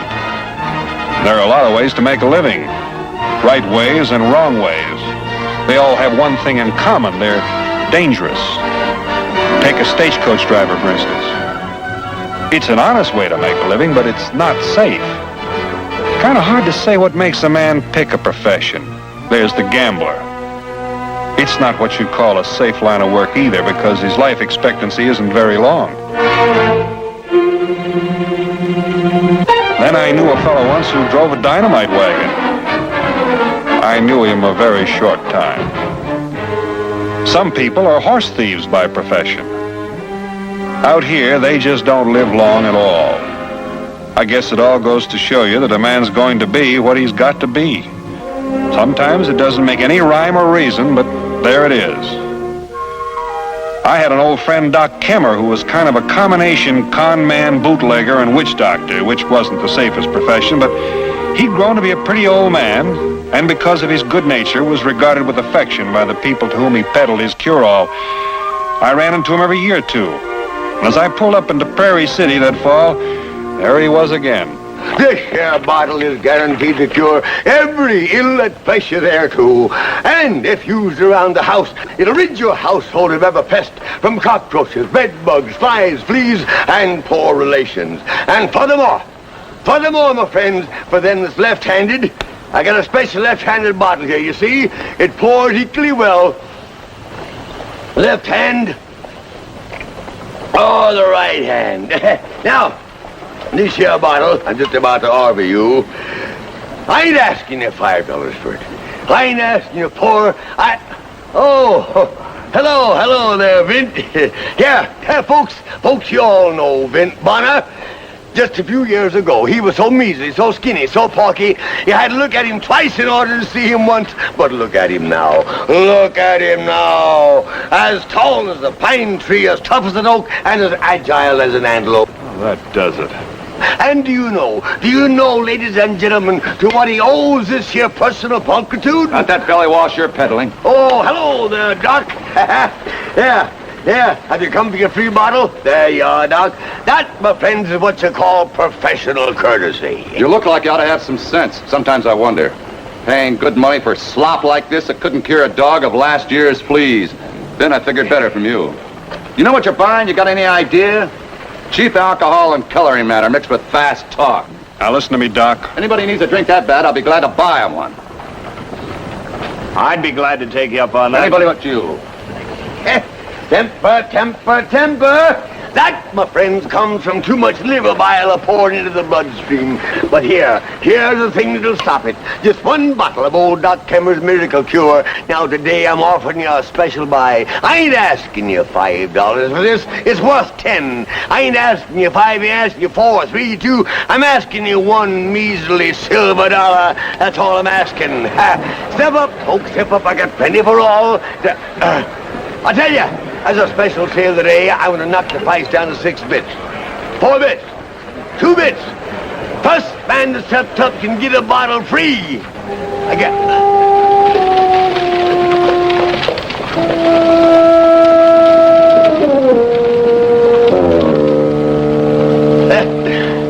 Kind of looks like I'll have to give a supper show to make up for this. When'd you get into town? Just now. I'll see you later, Doc. Say, promise not to use me as bait, will you? I want a drink. Like I just told you, I want a drink. Like I just said, I can't give you no drink. I got orders from Doc Hallop. Doc Hallop doesn't tell me when to have a thirst. I'm sorry, Hode. I'm beholden to him. I'm going to count to 5. There better be a drink on the bar before I'm through. 1, 2. Oh, he's not armed. Listen, Bonner, I don't want no trouble from you.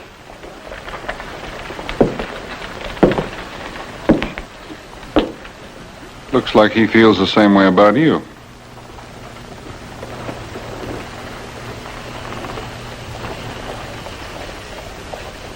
I'll be back.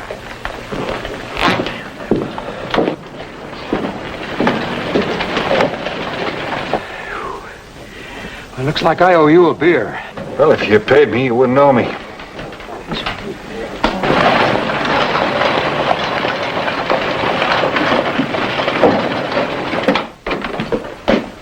Come on in, Hode.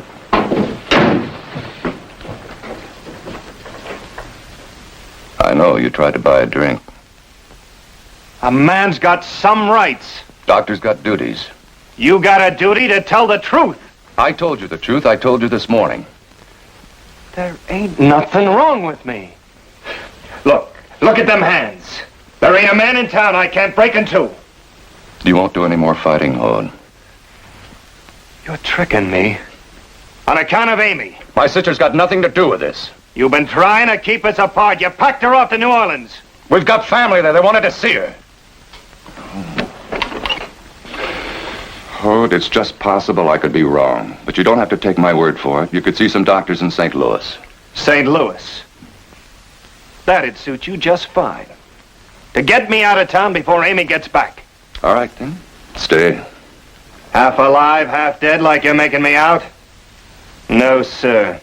I ain't buying, Doc. It's your life. Maybe there's no help for me. Maybe you're telling the truth. But if you're lying, somebody could die. Somebody. And it wouldn't be me.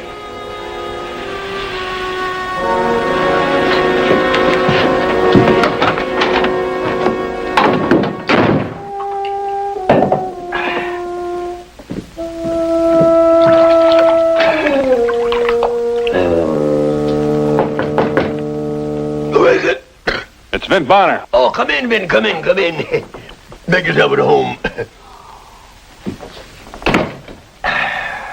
Don't tell me you drink the stuff yourself. Sure, it don't taste so bad when you get used to it. Besides, I've been having them pains. How long? Oh, past 3 or 4 months now. Feels like somebody was jabbing a hot poker in my gut. Maybe you ought to see Doc Hallop. Not in your tintype. Folks see me going into a doctor's office, I'd never sell another bottle. Here, have a snort on the house. Go on, it's fresh.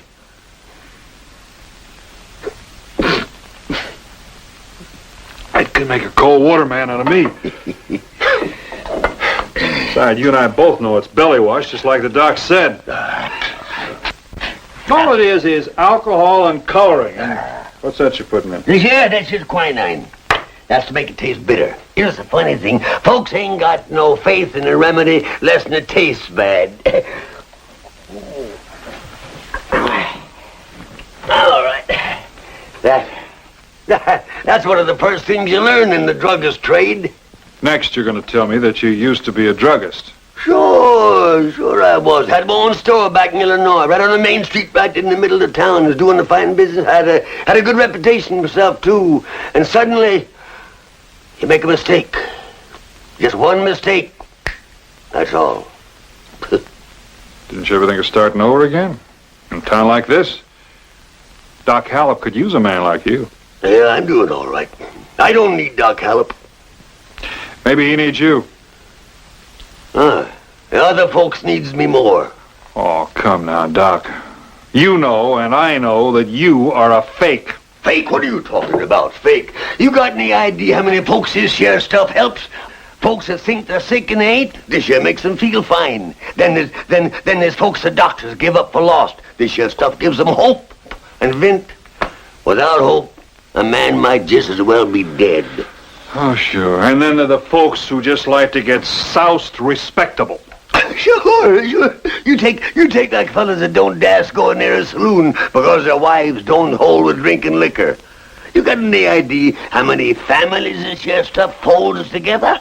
Have you got... Oh. You gotta do something about that pain or you're not gonna hold together. All right.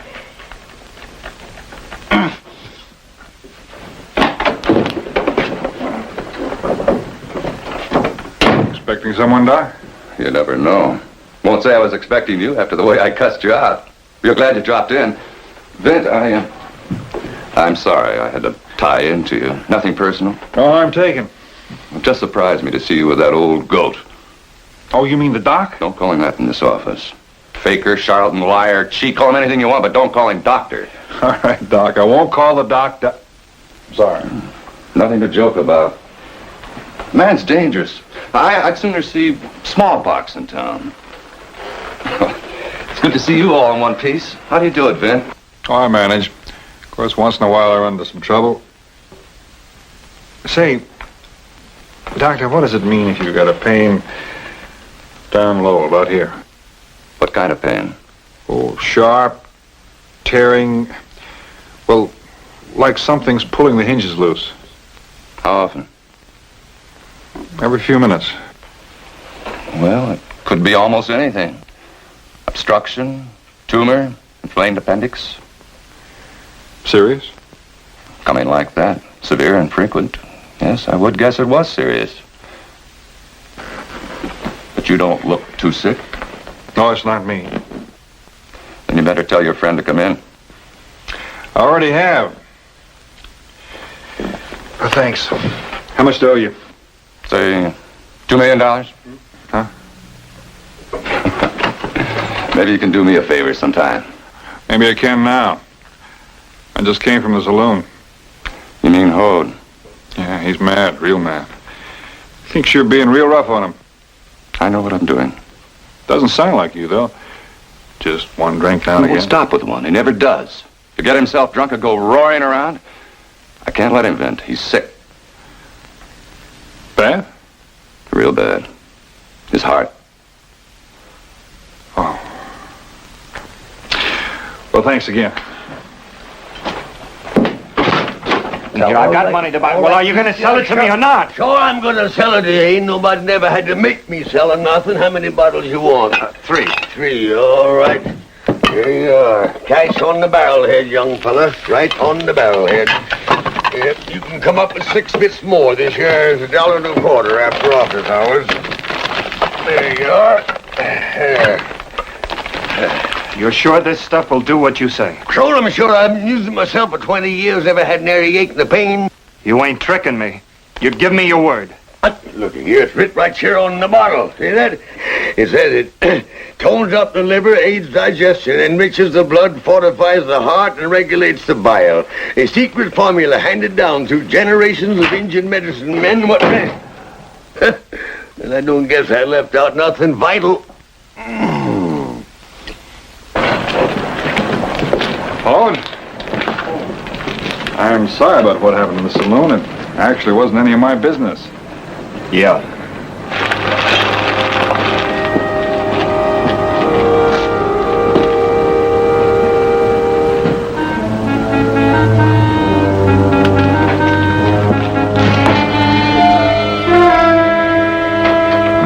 Oh, hello, Vin. Has Hode Emery been here?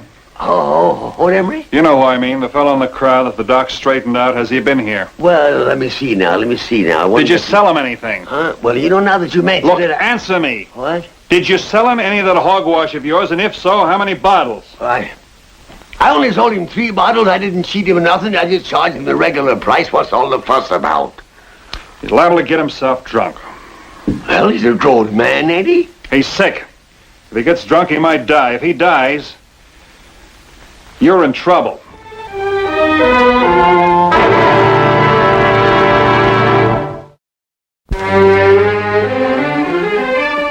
Shooting off my mouth like that, I figured it cost me 2 years practice and free drinks.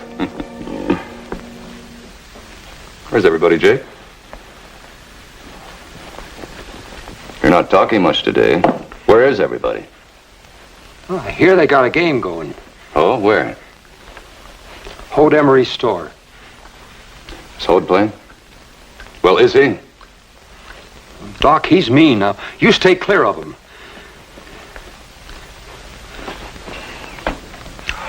Well, I'll just make that a small $5. $5 ain't never been small to me. Gonna get bigger all the time. Gonna weed out the boys before this hand is over. Come on, cowboy. It's only money, that's all. Well, in that case, I'll see you a 5 and raise you 5. That's good. That's real good. I sure like a man who knows how to make fun. Well, I'll just make that another 5.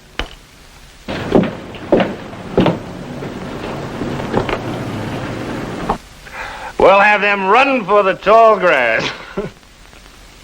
I'll see you while I can.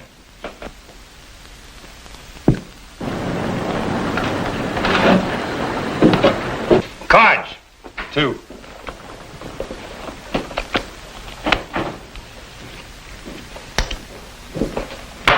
You ain't taking none? No need to take when you got. Cowboy, I'm going to show you cards that medicine fella don't even know about. Hello, Bonner. Hi, Hode. Can I see you a moment? I'd like to look at one of your saddles. Can't help you now. I'm closed for business. Open for pleasure, though. You're welcome to join. No, thanks. Anybody got the rheumatism? I got a Doc Hallop. They're scared. Yeah, well, they're smart. If you were, you wouldn't be drinking that stuff. Why not? I'm feeling fine. Ain't felt this good in months. Nothing wrong with me. Doc Hallop says there is. Doc Hallop is wrong. Look, hold. Bonner, I ain't drunk enough to draw against you. Nor sober enough either. Wouldn't matter. I wouldn't stand a chance. But guns ain't the only way to settle things. We'd be pretty near even with our fists. Hey, tell me you're a pretty big man, Bonner. Want to prove it? I can't fight you, Hode. Then leave me be. Stay out of my business.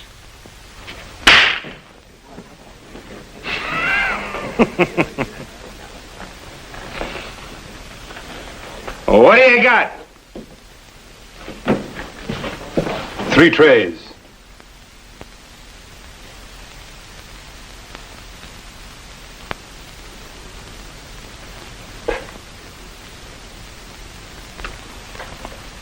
What do you know? My little tray, stand up. Aces over 8s.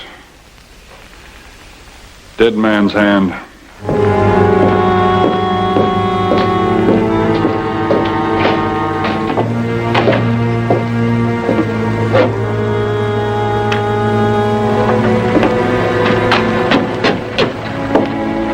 Hey, Doc.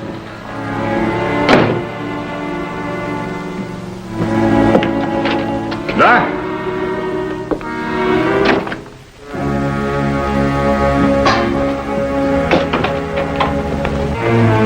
You want another?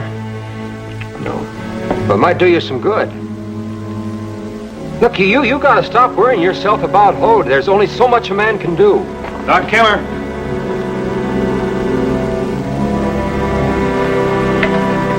He'll kill you, Doc, without even thinking twice. I'm telling you, you stay away from that store. Now, let me give you another little drink. Here.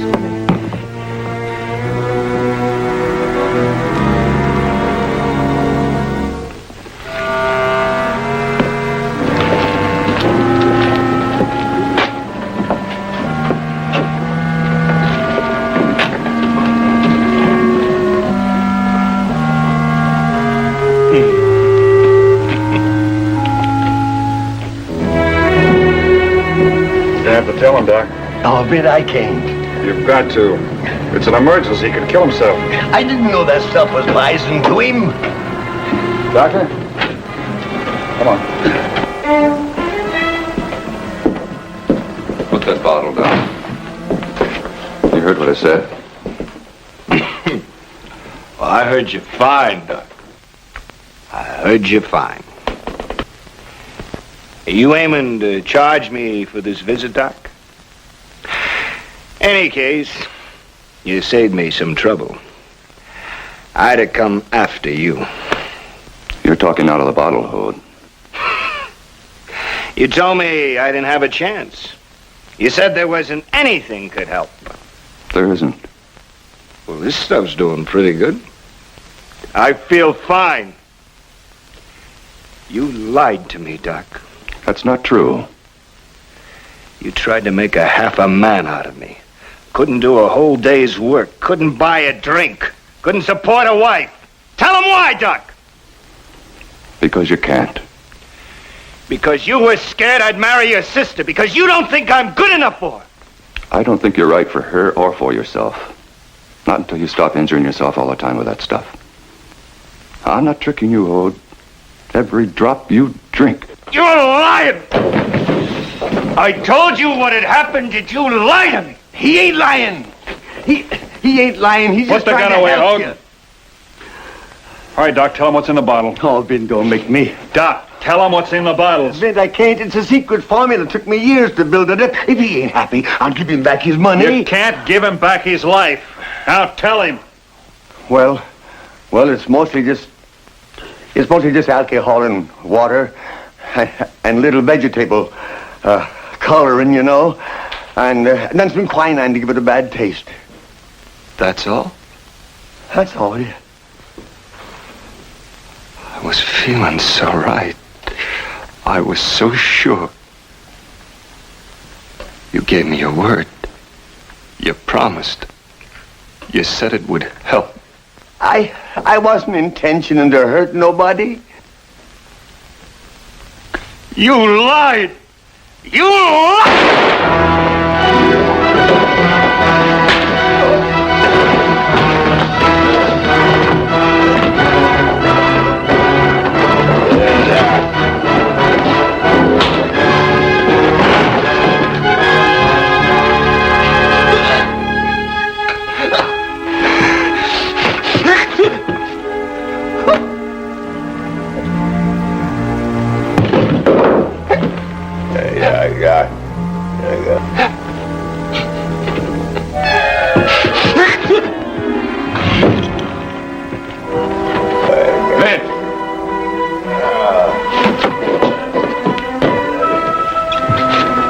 Are you all right? I don't know. I can't tell you. Hey, boys, give him a hand.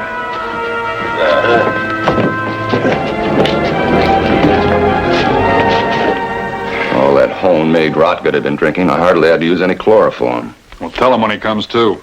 And don't try and tell him it wasn't good for something. Good for fools. Hadn't been for that bullet, he might have been dead. That appendix you were talking about? Yeah? Could have ruptured any minute. I took it out when I went after the bullet. Vince. Don't try to talk. Vince, that young fella. He didn't mean no harm to nobody. He was just scared, that's all. Well, he's not scared anymore. But how come he ain't... Plenty of time to ask questions. Be around for quite a spell.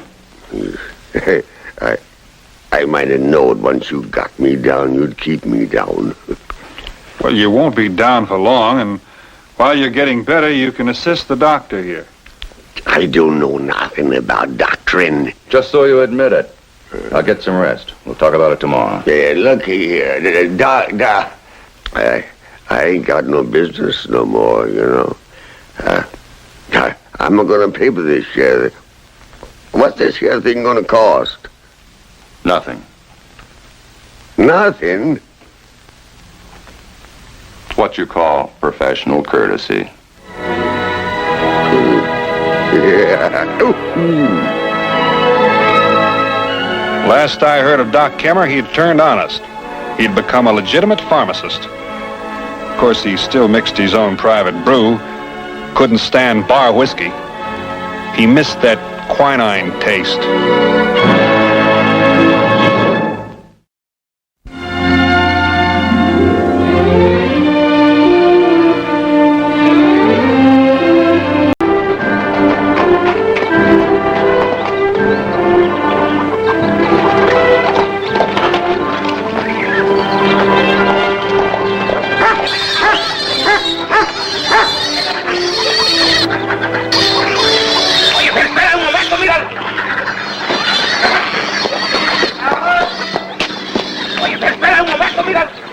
Chico.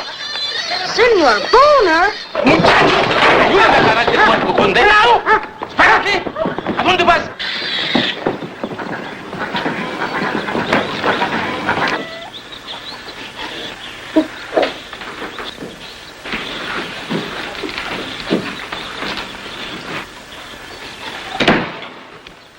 Pedro.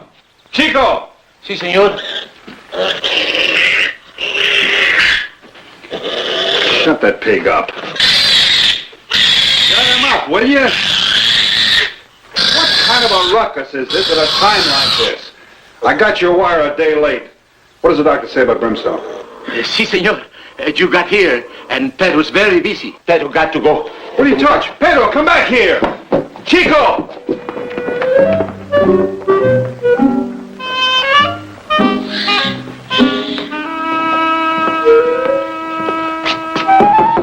Brimstone! You in there?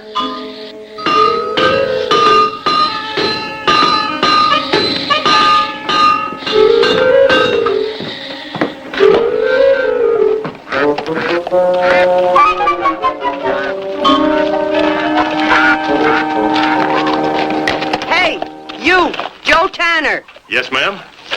Come here. Now, I ain't gonna yell too loud, 'cause you're new on the job. But where you been since sunup? I sent you up to the line shack to fix the hinges on the door, not to rebuild the whole shebang. Yes, ma'am, I know. Well, I got to looking at them fine herds of wild horses that's running on your land up there. And I ain't paying you top wages to stick your snoot in it on my time. Now get this horse I just shoed back to Doc Curry. And I mean move. Yes, ma'am. Sorry, ma'am. Vern Bonner, well, slap my hide. Brimstone, you're supposed to be sick.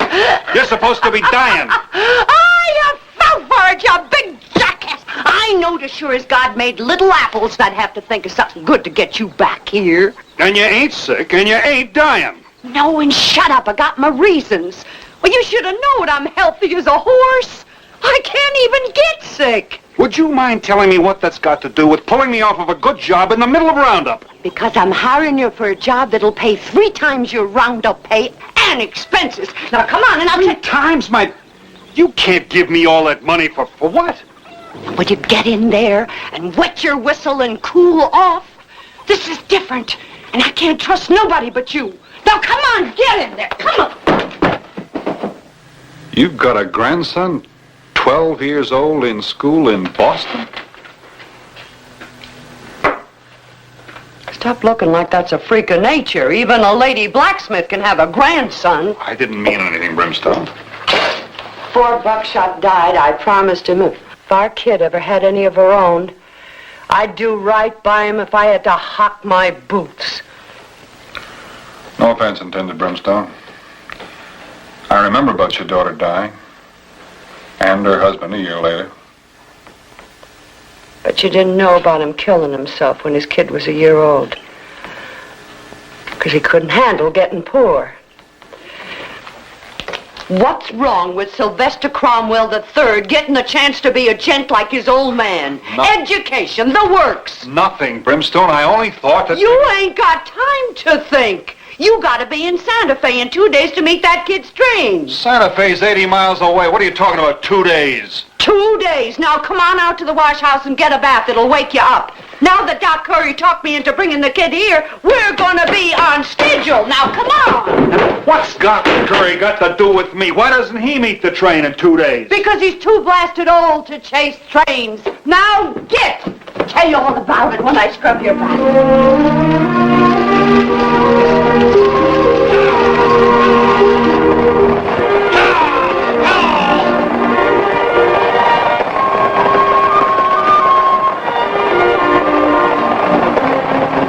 Well, son, suppose we get acquainted. It's gonna be a long ride. The Cromwells never fraternize with their employees. However, you may tell me about my grandmother. How literate is she? How, which? Literate. It means educated, cultured. Oh. Well, I doubt if she can compete with the Cromwells on that score. But she's human as all get out. For instance, she's sacrificed a great deal to get Doc Curry handle that $2,000 to send back to you each year for your schooling. And I got a hunch that underneath all that brimstone... You need not proceed. I just wanted to verify the suspicions I had when I heard the driver refer to her as Madame Brimstone. Be assured I'm thoroughly capable of coping with the situation.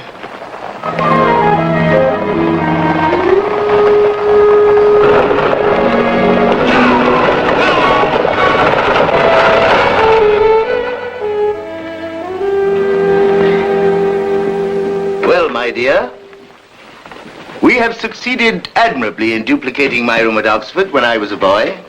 Now, if you would consent to marry me, Now, don't start that hogwash again. But, my dear Madam Brim, there is so much that we could do together for the boy's upbringing. Yeah, with my money and your brains. But, my dear... Look, it's one thing letting you mooch liquor out of me, but if you don't stop talking matrimony, I'm going to run you clear to Frisco. But you do me an injustice, madam. I only want to be your humble servant. Then lay off the firewater. I don't want you soused when my grandson gets here.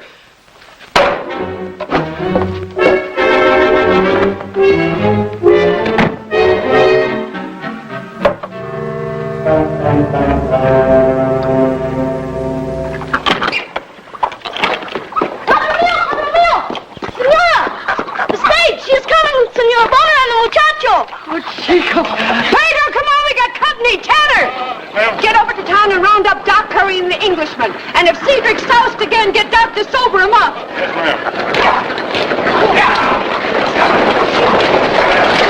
Come on, come on.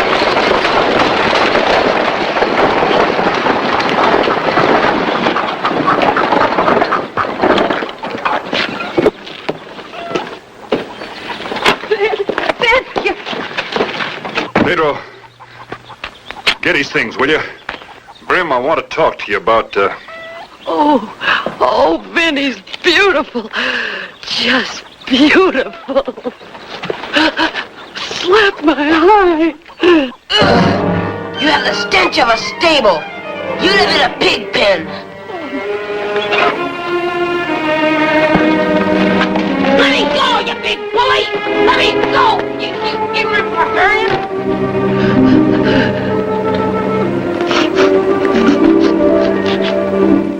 Let me go, you big bully! Let me go! Now you listen to me, you snooty little brat. Just look at this room your grandma fixed up for you. I ought to tan your hide. Senor, don't hurt him. Please, senor. You shut up! No scared little foreigner has to intercede for me. It's all right, Chico. You're a good boy. He'll find out. Now, when you're able to act like a gentleman and apologize to your grandma and to Chico, you can come out. Come on, Chico.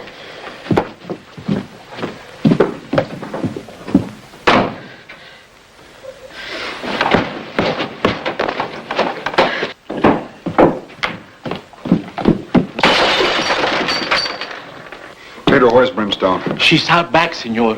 Pedro's very worried. Take that stuff up to his room, but don't talk to him. Si, senor.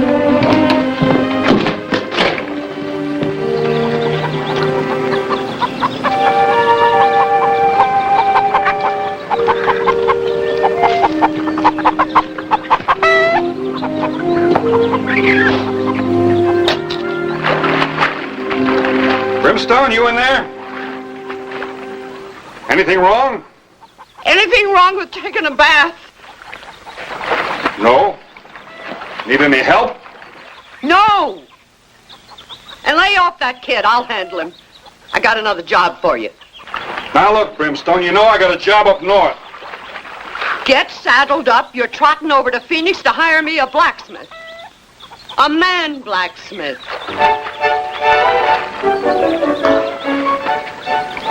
All right. See you in a couple of days.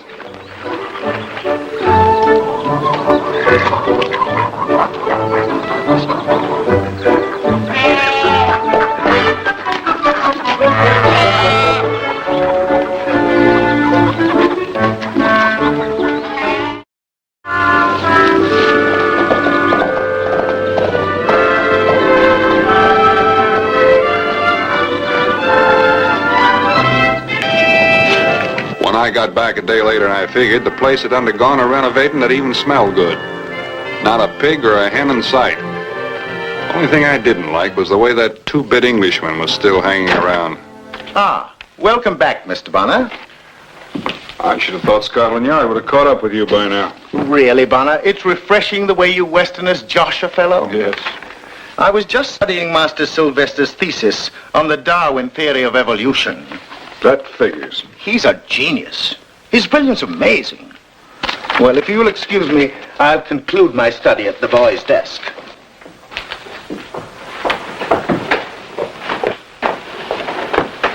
Well, it's about time you got here. Mrs. B.J. Brim. I must say you look a lot better on the end of a broom than you do over a hot forge. Mrs. B.J. Brim is still stupid, and you can't scrub that off. Now, did you find me a blacksmith? Yes, ma'am. He'll be here next week. The boy hasn't changed. No, and he isn't gonna. You look tired. Why don't you sit down? I'll get you something to eat.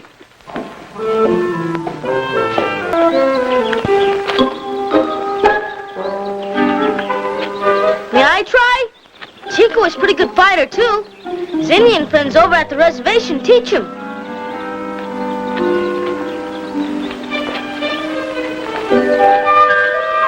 Then we start well matched. I think so.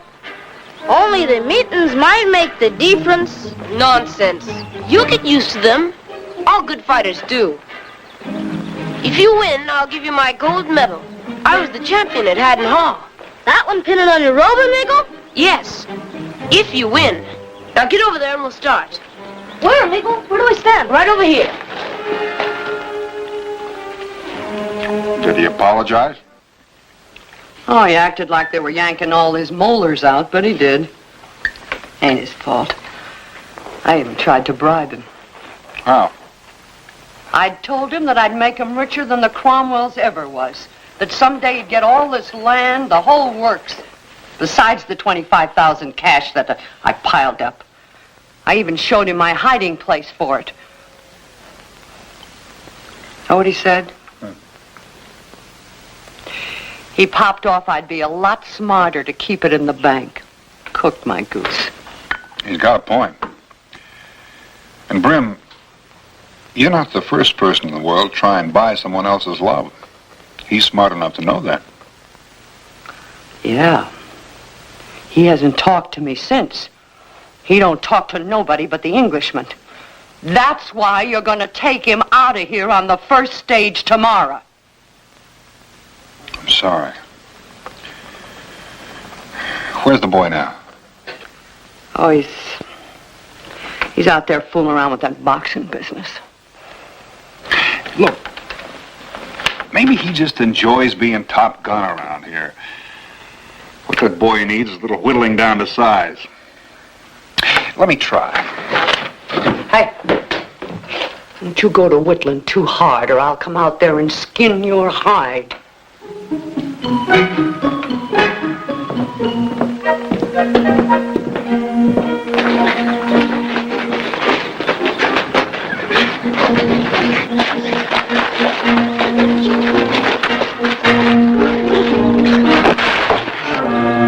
Why, it's very good, Sylvester. It was inevitable.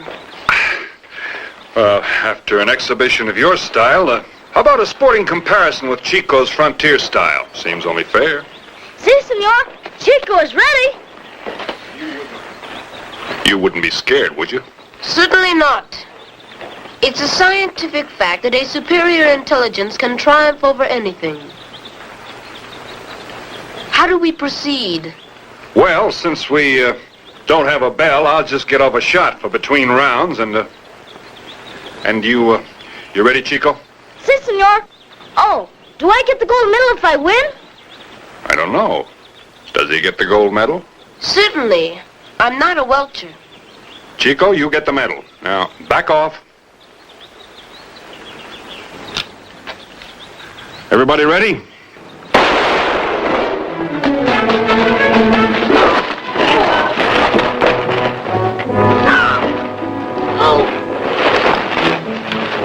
Aunt Bonner, what's going on?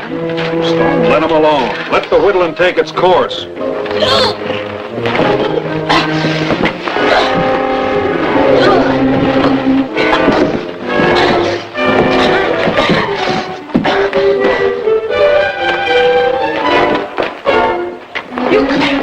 You pig!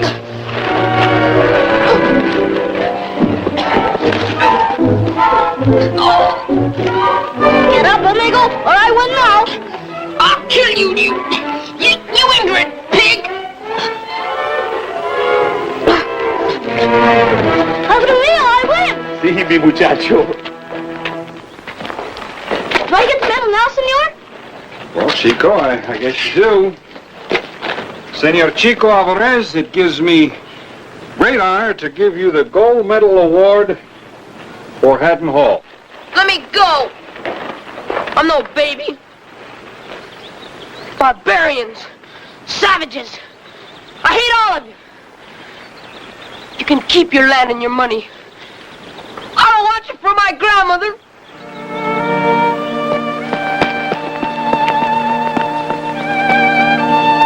You and your whittling. Look, Brimstone, take it easy. The kid'll come around. He's right, my dear. Let me go to him. We're friends. I can make him understand. Oh, you can try if you want to, but it won't do no good. You heard how he hates me.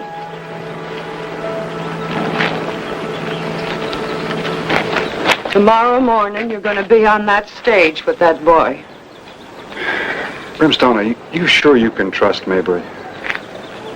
I'd be sunk without him right now while you're making things worse with your blasted whittling. Senor, I only tried very hard to be his friend, too. I don't want the medal if it keeps him unhappy. You keep it, Chico. After all, you earned it.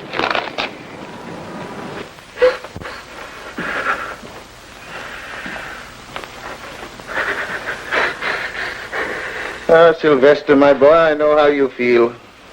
I wish I could run away with you. Why can't we? Please take me away from this place. Please take me away. Of course, my boy.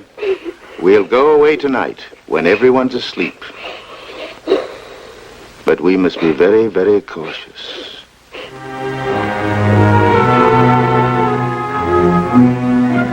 Oh, come on, boy. We can't keep my friend waiting at the line shack with the buckboard ready to take us to Phoenix.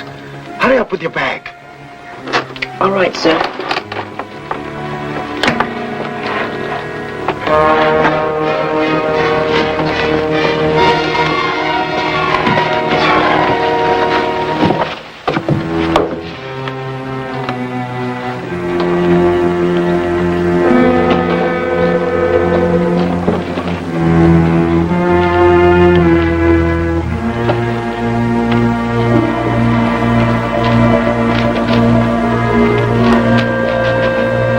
No, muchacho, you mustn't run away.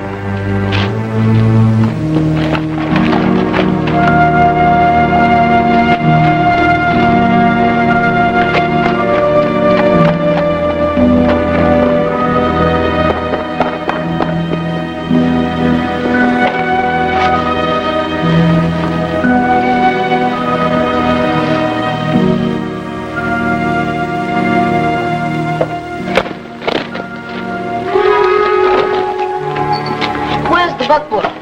There isn't any buckboard, little man. What do you do here? Waiting for you to sit down, little man. What does he mean? Exactly as he says. You are going to sit in that chair and tell us where grandmother is hiding her money. I will not. That is her secret. She trusted me with it. We haven't got all night. Maybe you'd better tell him what might happen to Grandma if he don't talk, and fast. You wouldn't dare hurt her. Let me go! You traitor! Now, you will tell us quickly, so that Tanner can go and find the money quietly. If you don't, he'll go anyway. He'll take care of grandmother in her sleep. Then we'll take our time finding the money. Don't hurt her. Promise you won't hurt her.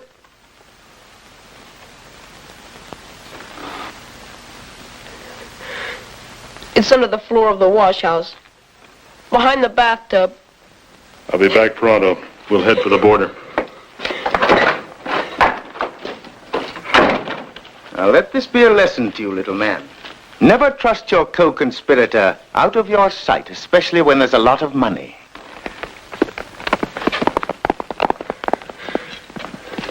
Now, I'm going to lock the door. If you don't want anything to happen to your dear grandmother, you stay here and be very quiet.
Reach.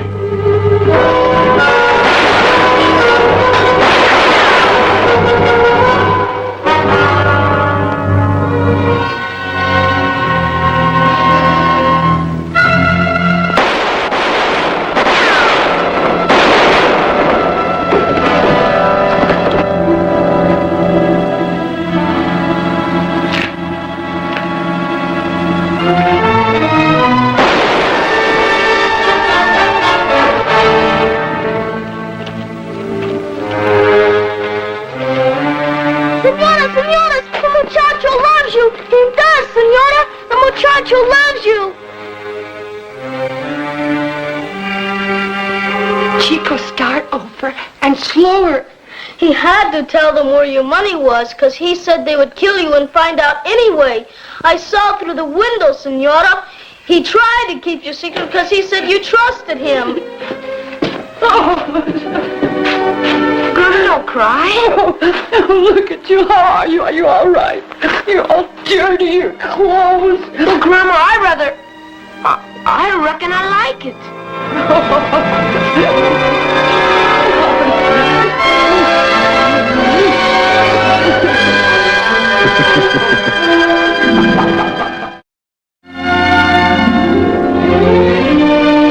One of my favorite people, Lemuel Shepard, M.D., patched up 2 big holes for me once. One of them a bullet hole in my right leg, and the other in my philosophy of life.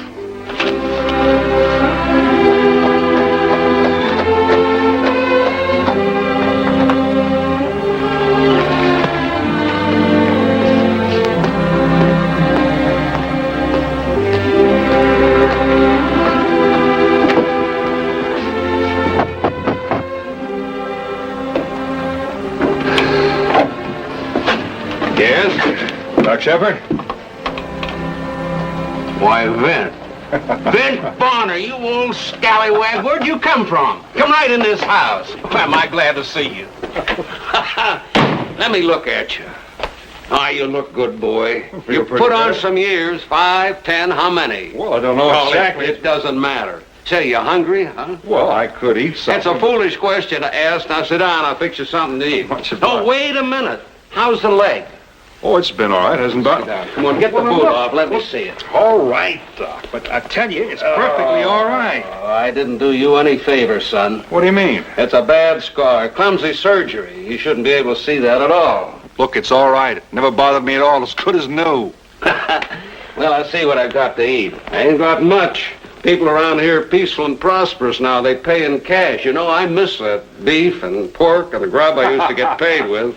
Well, I'll see what I can rustle up, son.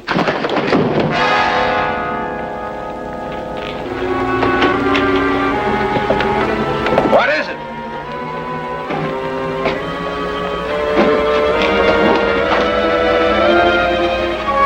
Who is this? I don't know. It's the boy, Vince.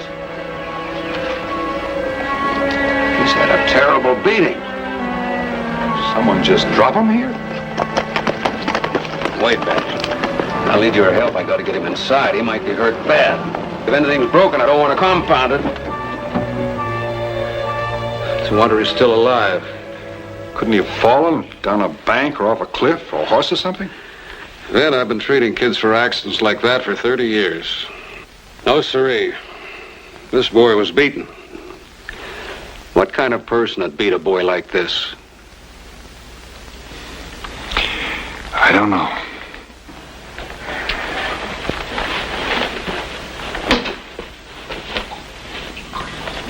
Hey, Doc, I found something.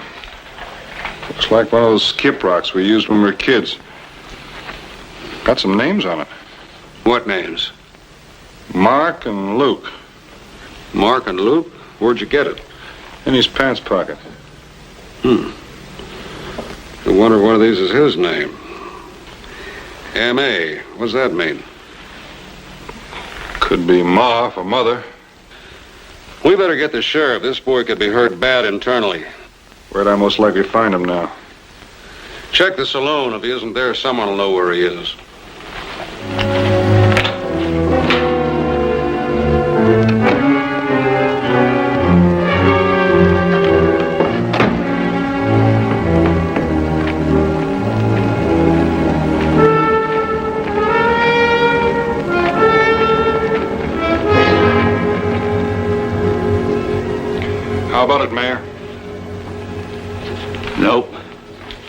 I'm pretty sure he doesn't belong to anybody in this town, and I know everyone hereabouts. Sure looks like he took a terrible beating. That he did. I don't think anyone around here could have done it. We've had a real quiet town for the last few years. Vince, you better get some rest. I'll stay up and watch the boy. I'll do that. Tomorrow morning, I'm going to do some tracking.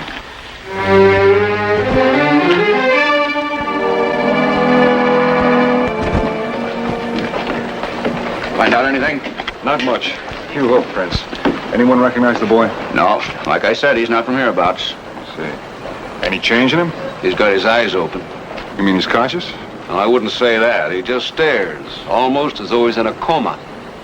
I see. Let's have another look at him. Mayor, have you got any idea when your sheriff will be back? Couldn't be before 3 days, maybe a week. I see. See you later. Be home if you need me. Good. He's coming out of it. Are you Mark? Are you Luke? Where's your ma?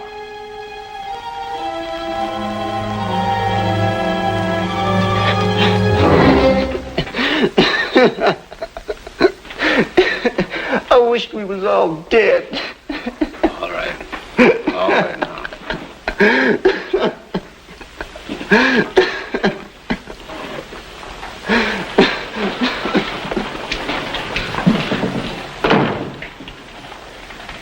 Poor kid. Well, I feel better about him now than I did. Is he going to be all right? I don't know. But I better get somebody to stay with him.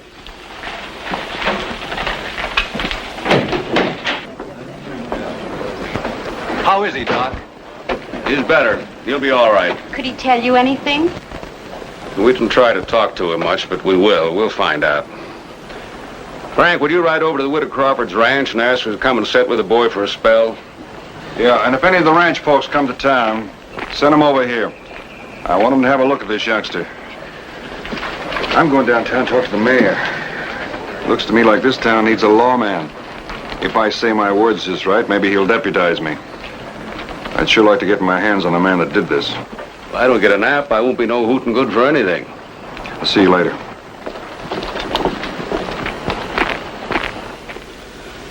It ain't like you to go off half-cocked.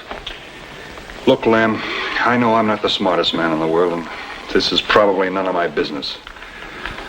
But every time I look at that boy in there, my stomach turns over. You haven't got any law around here, so I'm going to do something about it. I wouldn't sleep right if I didn't try. Yeah, but...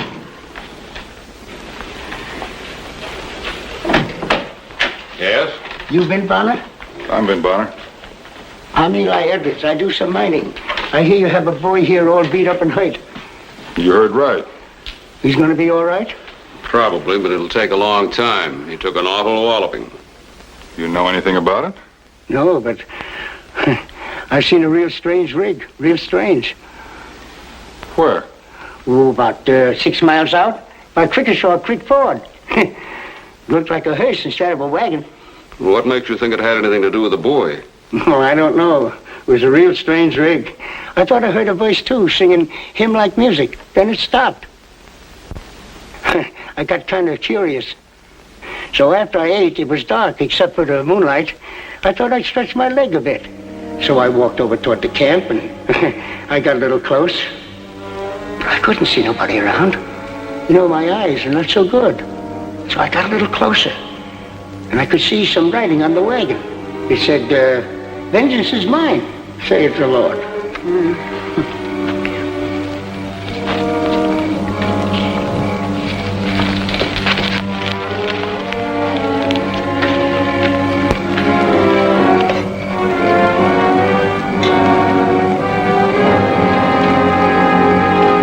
What are you doing here? Oh, I was just looking at your wagon. I was curious to see what you had written on it. You see, my eyes are not so good. You believe what it says? Huh? Yeah, well, I guess so. Of course, that vengeance business can be overdone, you know. You were laughing at the word of the Lord. No.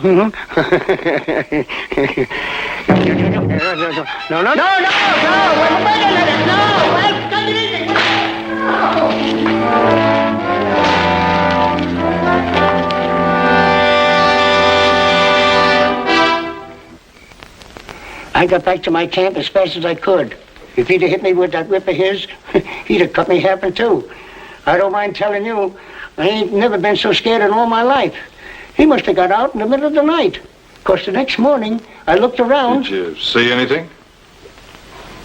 Yes, I saw a grave. Fresh dug. Say, Doc, what would you say he was beaten with? How do you mean?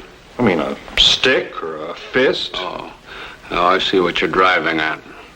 I'd say it was something heavy, soft on the outside that wouldn't scratch or cut. Like maybe the leather-wrapped handle of a bullwhip? The leather-wrapped handle of a bullwhip. Yeah, that'll do it.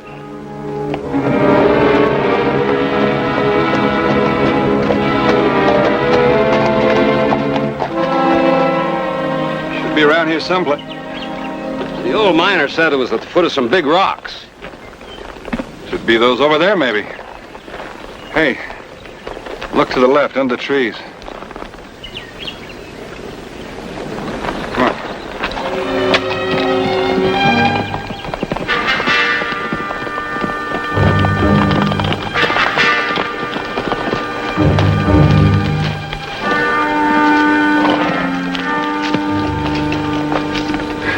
Well, there's the other name, Doc. Yeah? Luke. Same as on the rock. What's it mean, Vint? I wish I knew. All I know is it's got some connection. Well, there's only one thing to do. Open up the grave. Can't do that. I'm deputy coroner of this county. I got the authority. All right. Looks like we'll have to use our hands. See if we can find a couple of sharp sticks.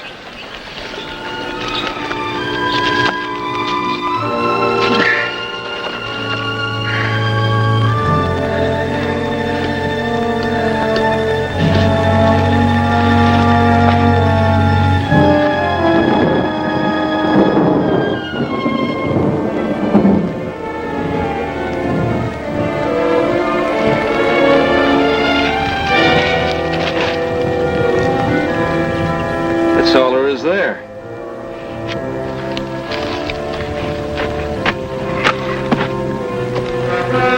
Nothing but hard ground under that. What do you figure it means, Vint? Can't mean but one thing.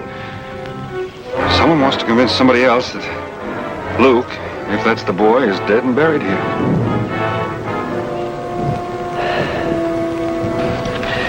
Wish I could go with you, Vint, but I better get back to that boy. Now, you be careful.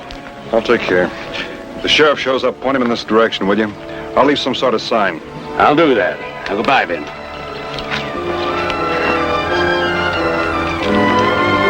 None of this made much sense. An empty grave, a strange story about a stranger man told by a little old prospector. One thing I did know. A young boy had been beaten half to death. And I was going to find the man who'd done it.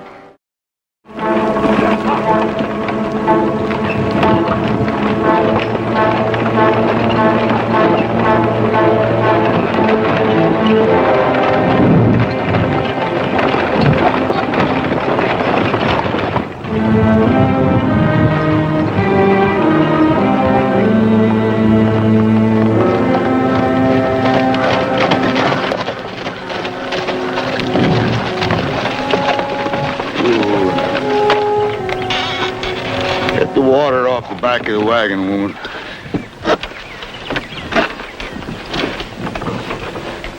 You, boy, tell me again how deep you buried him.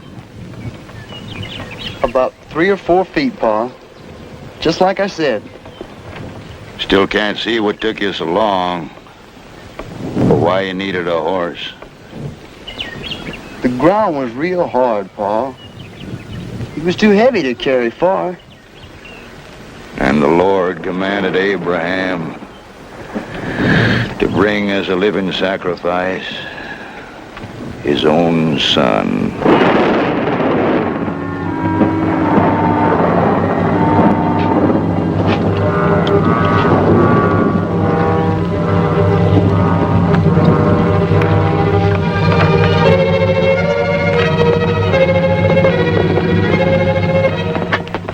I couldn't be too sure, but I guessed it had about a 12-mile start.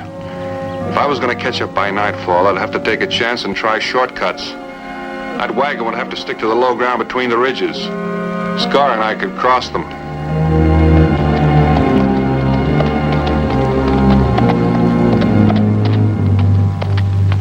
That had to be his camp. There wouldn't be anyone in this country except Indians, and they wouldn't be that careless with the smoke. From the distance, I guessed I'd make it just after nightfall.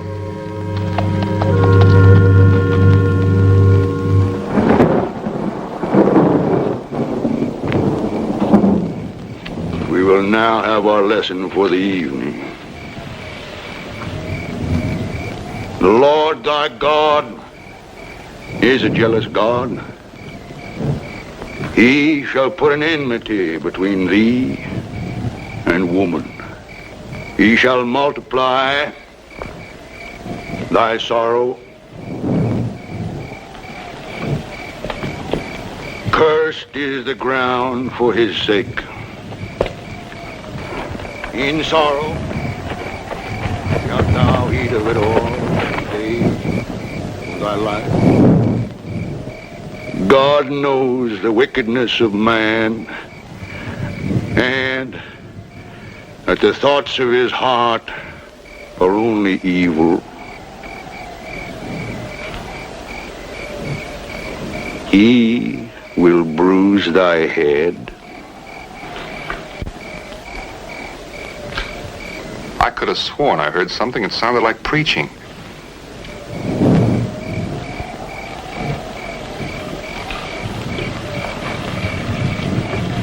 Looked like a peaceable family having a peaceable meal.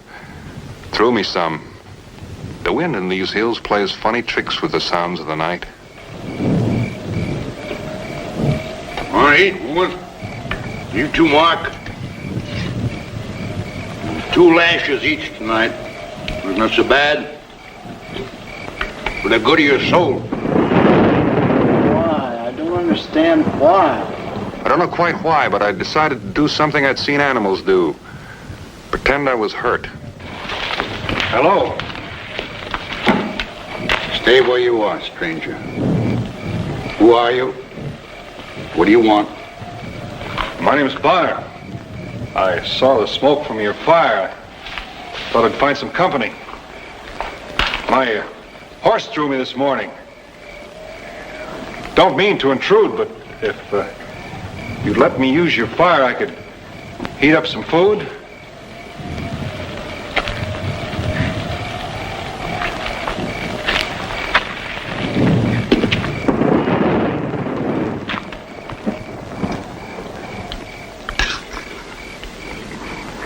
I guess being on the trail alone for a few days gives a man funny fancies. I could have sworn I heard something that sounded like preaching when I was coming up the valley down there. That was my voice. I carry the word of God. Oh. Well, I'm not going out of my head anyway. Sure didn't figure to run into a preacher on the trail. I'm not a preacher.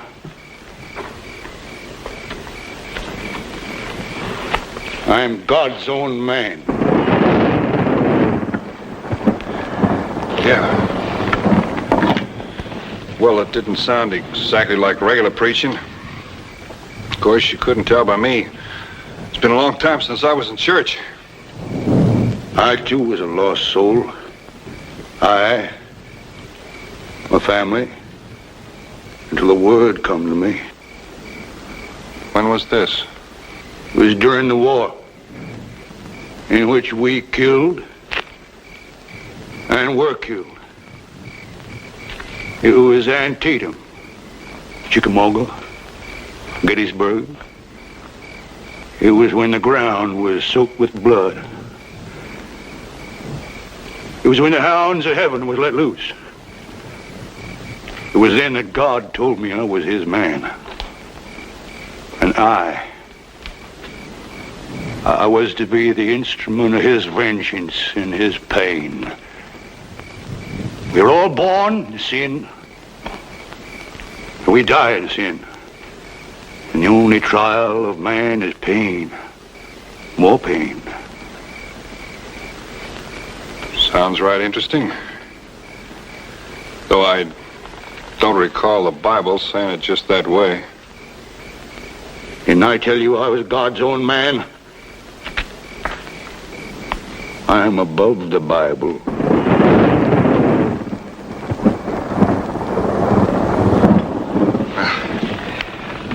I wonder if it'd be too much trouble if I'd bed down over here tonight. Maybe we could continue this talk tomorrow.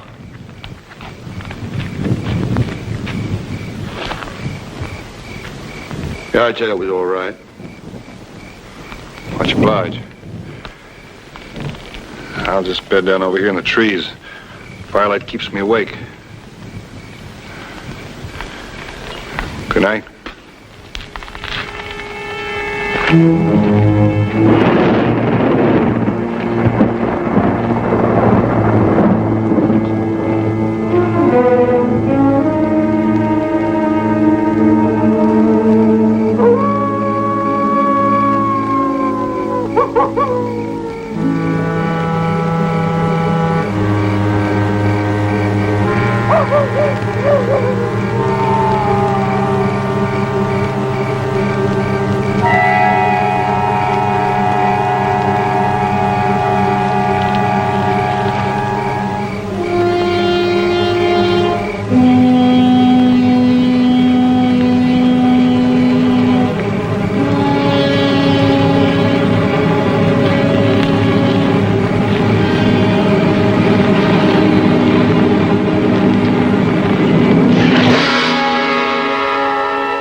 Was it you that dumped him on the doctor's porch, all beaten up? Answer me. Then it must have been you that buried the log.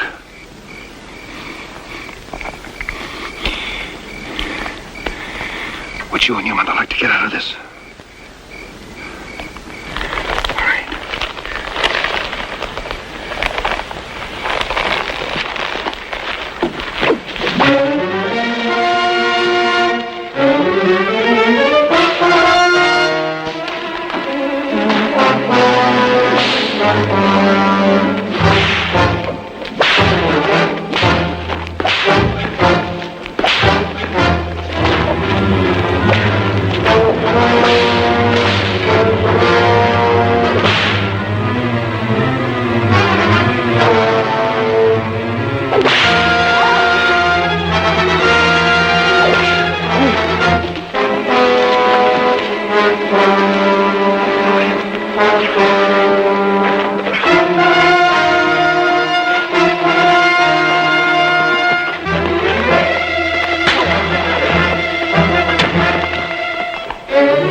Drop that thing.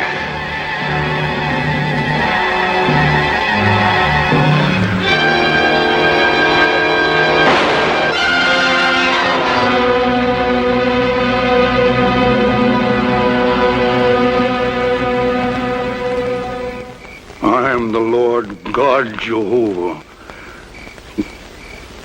I am the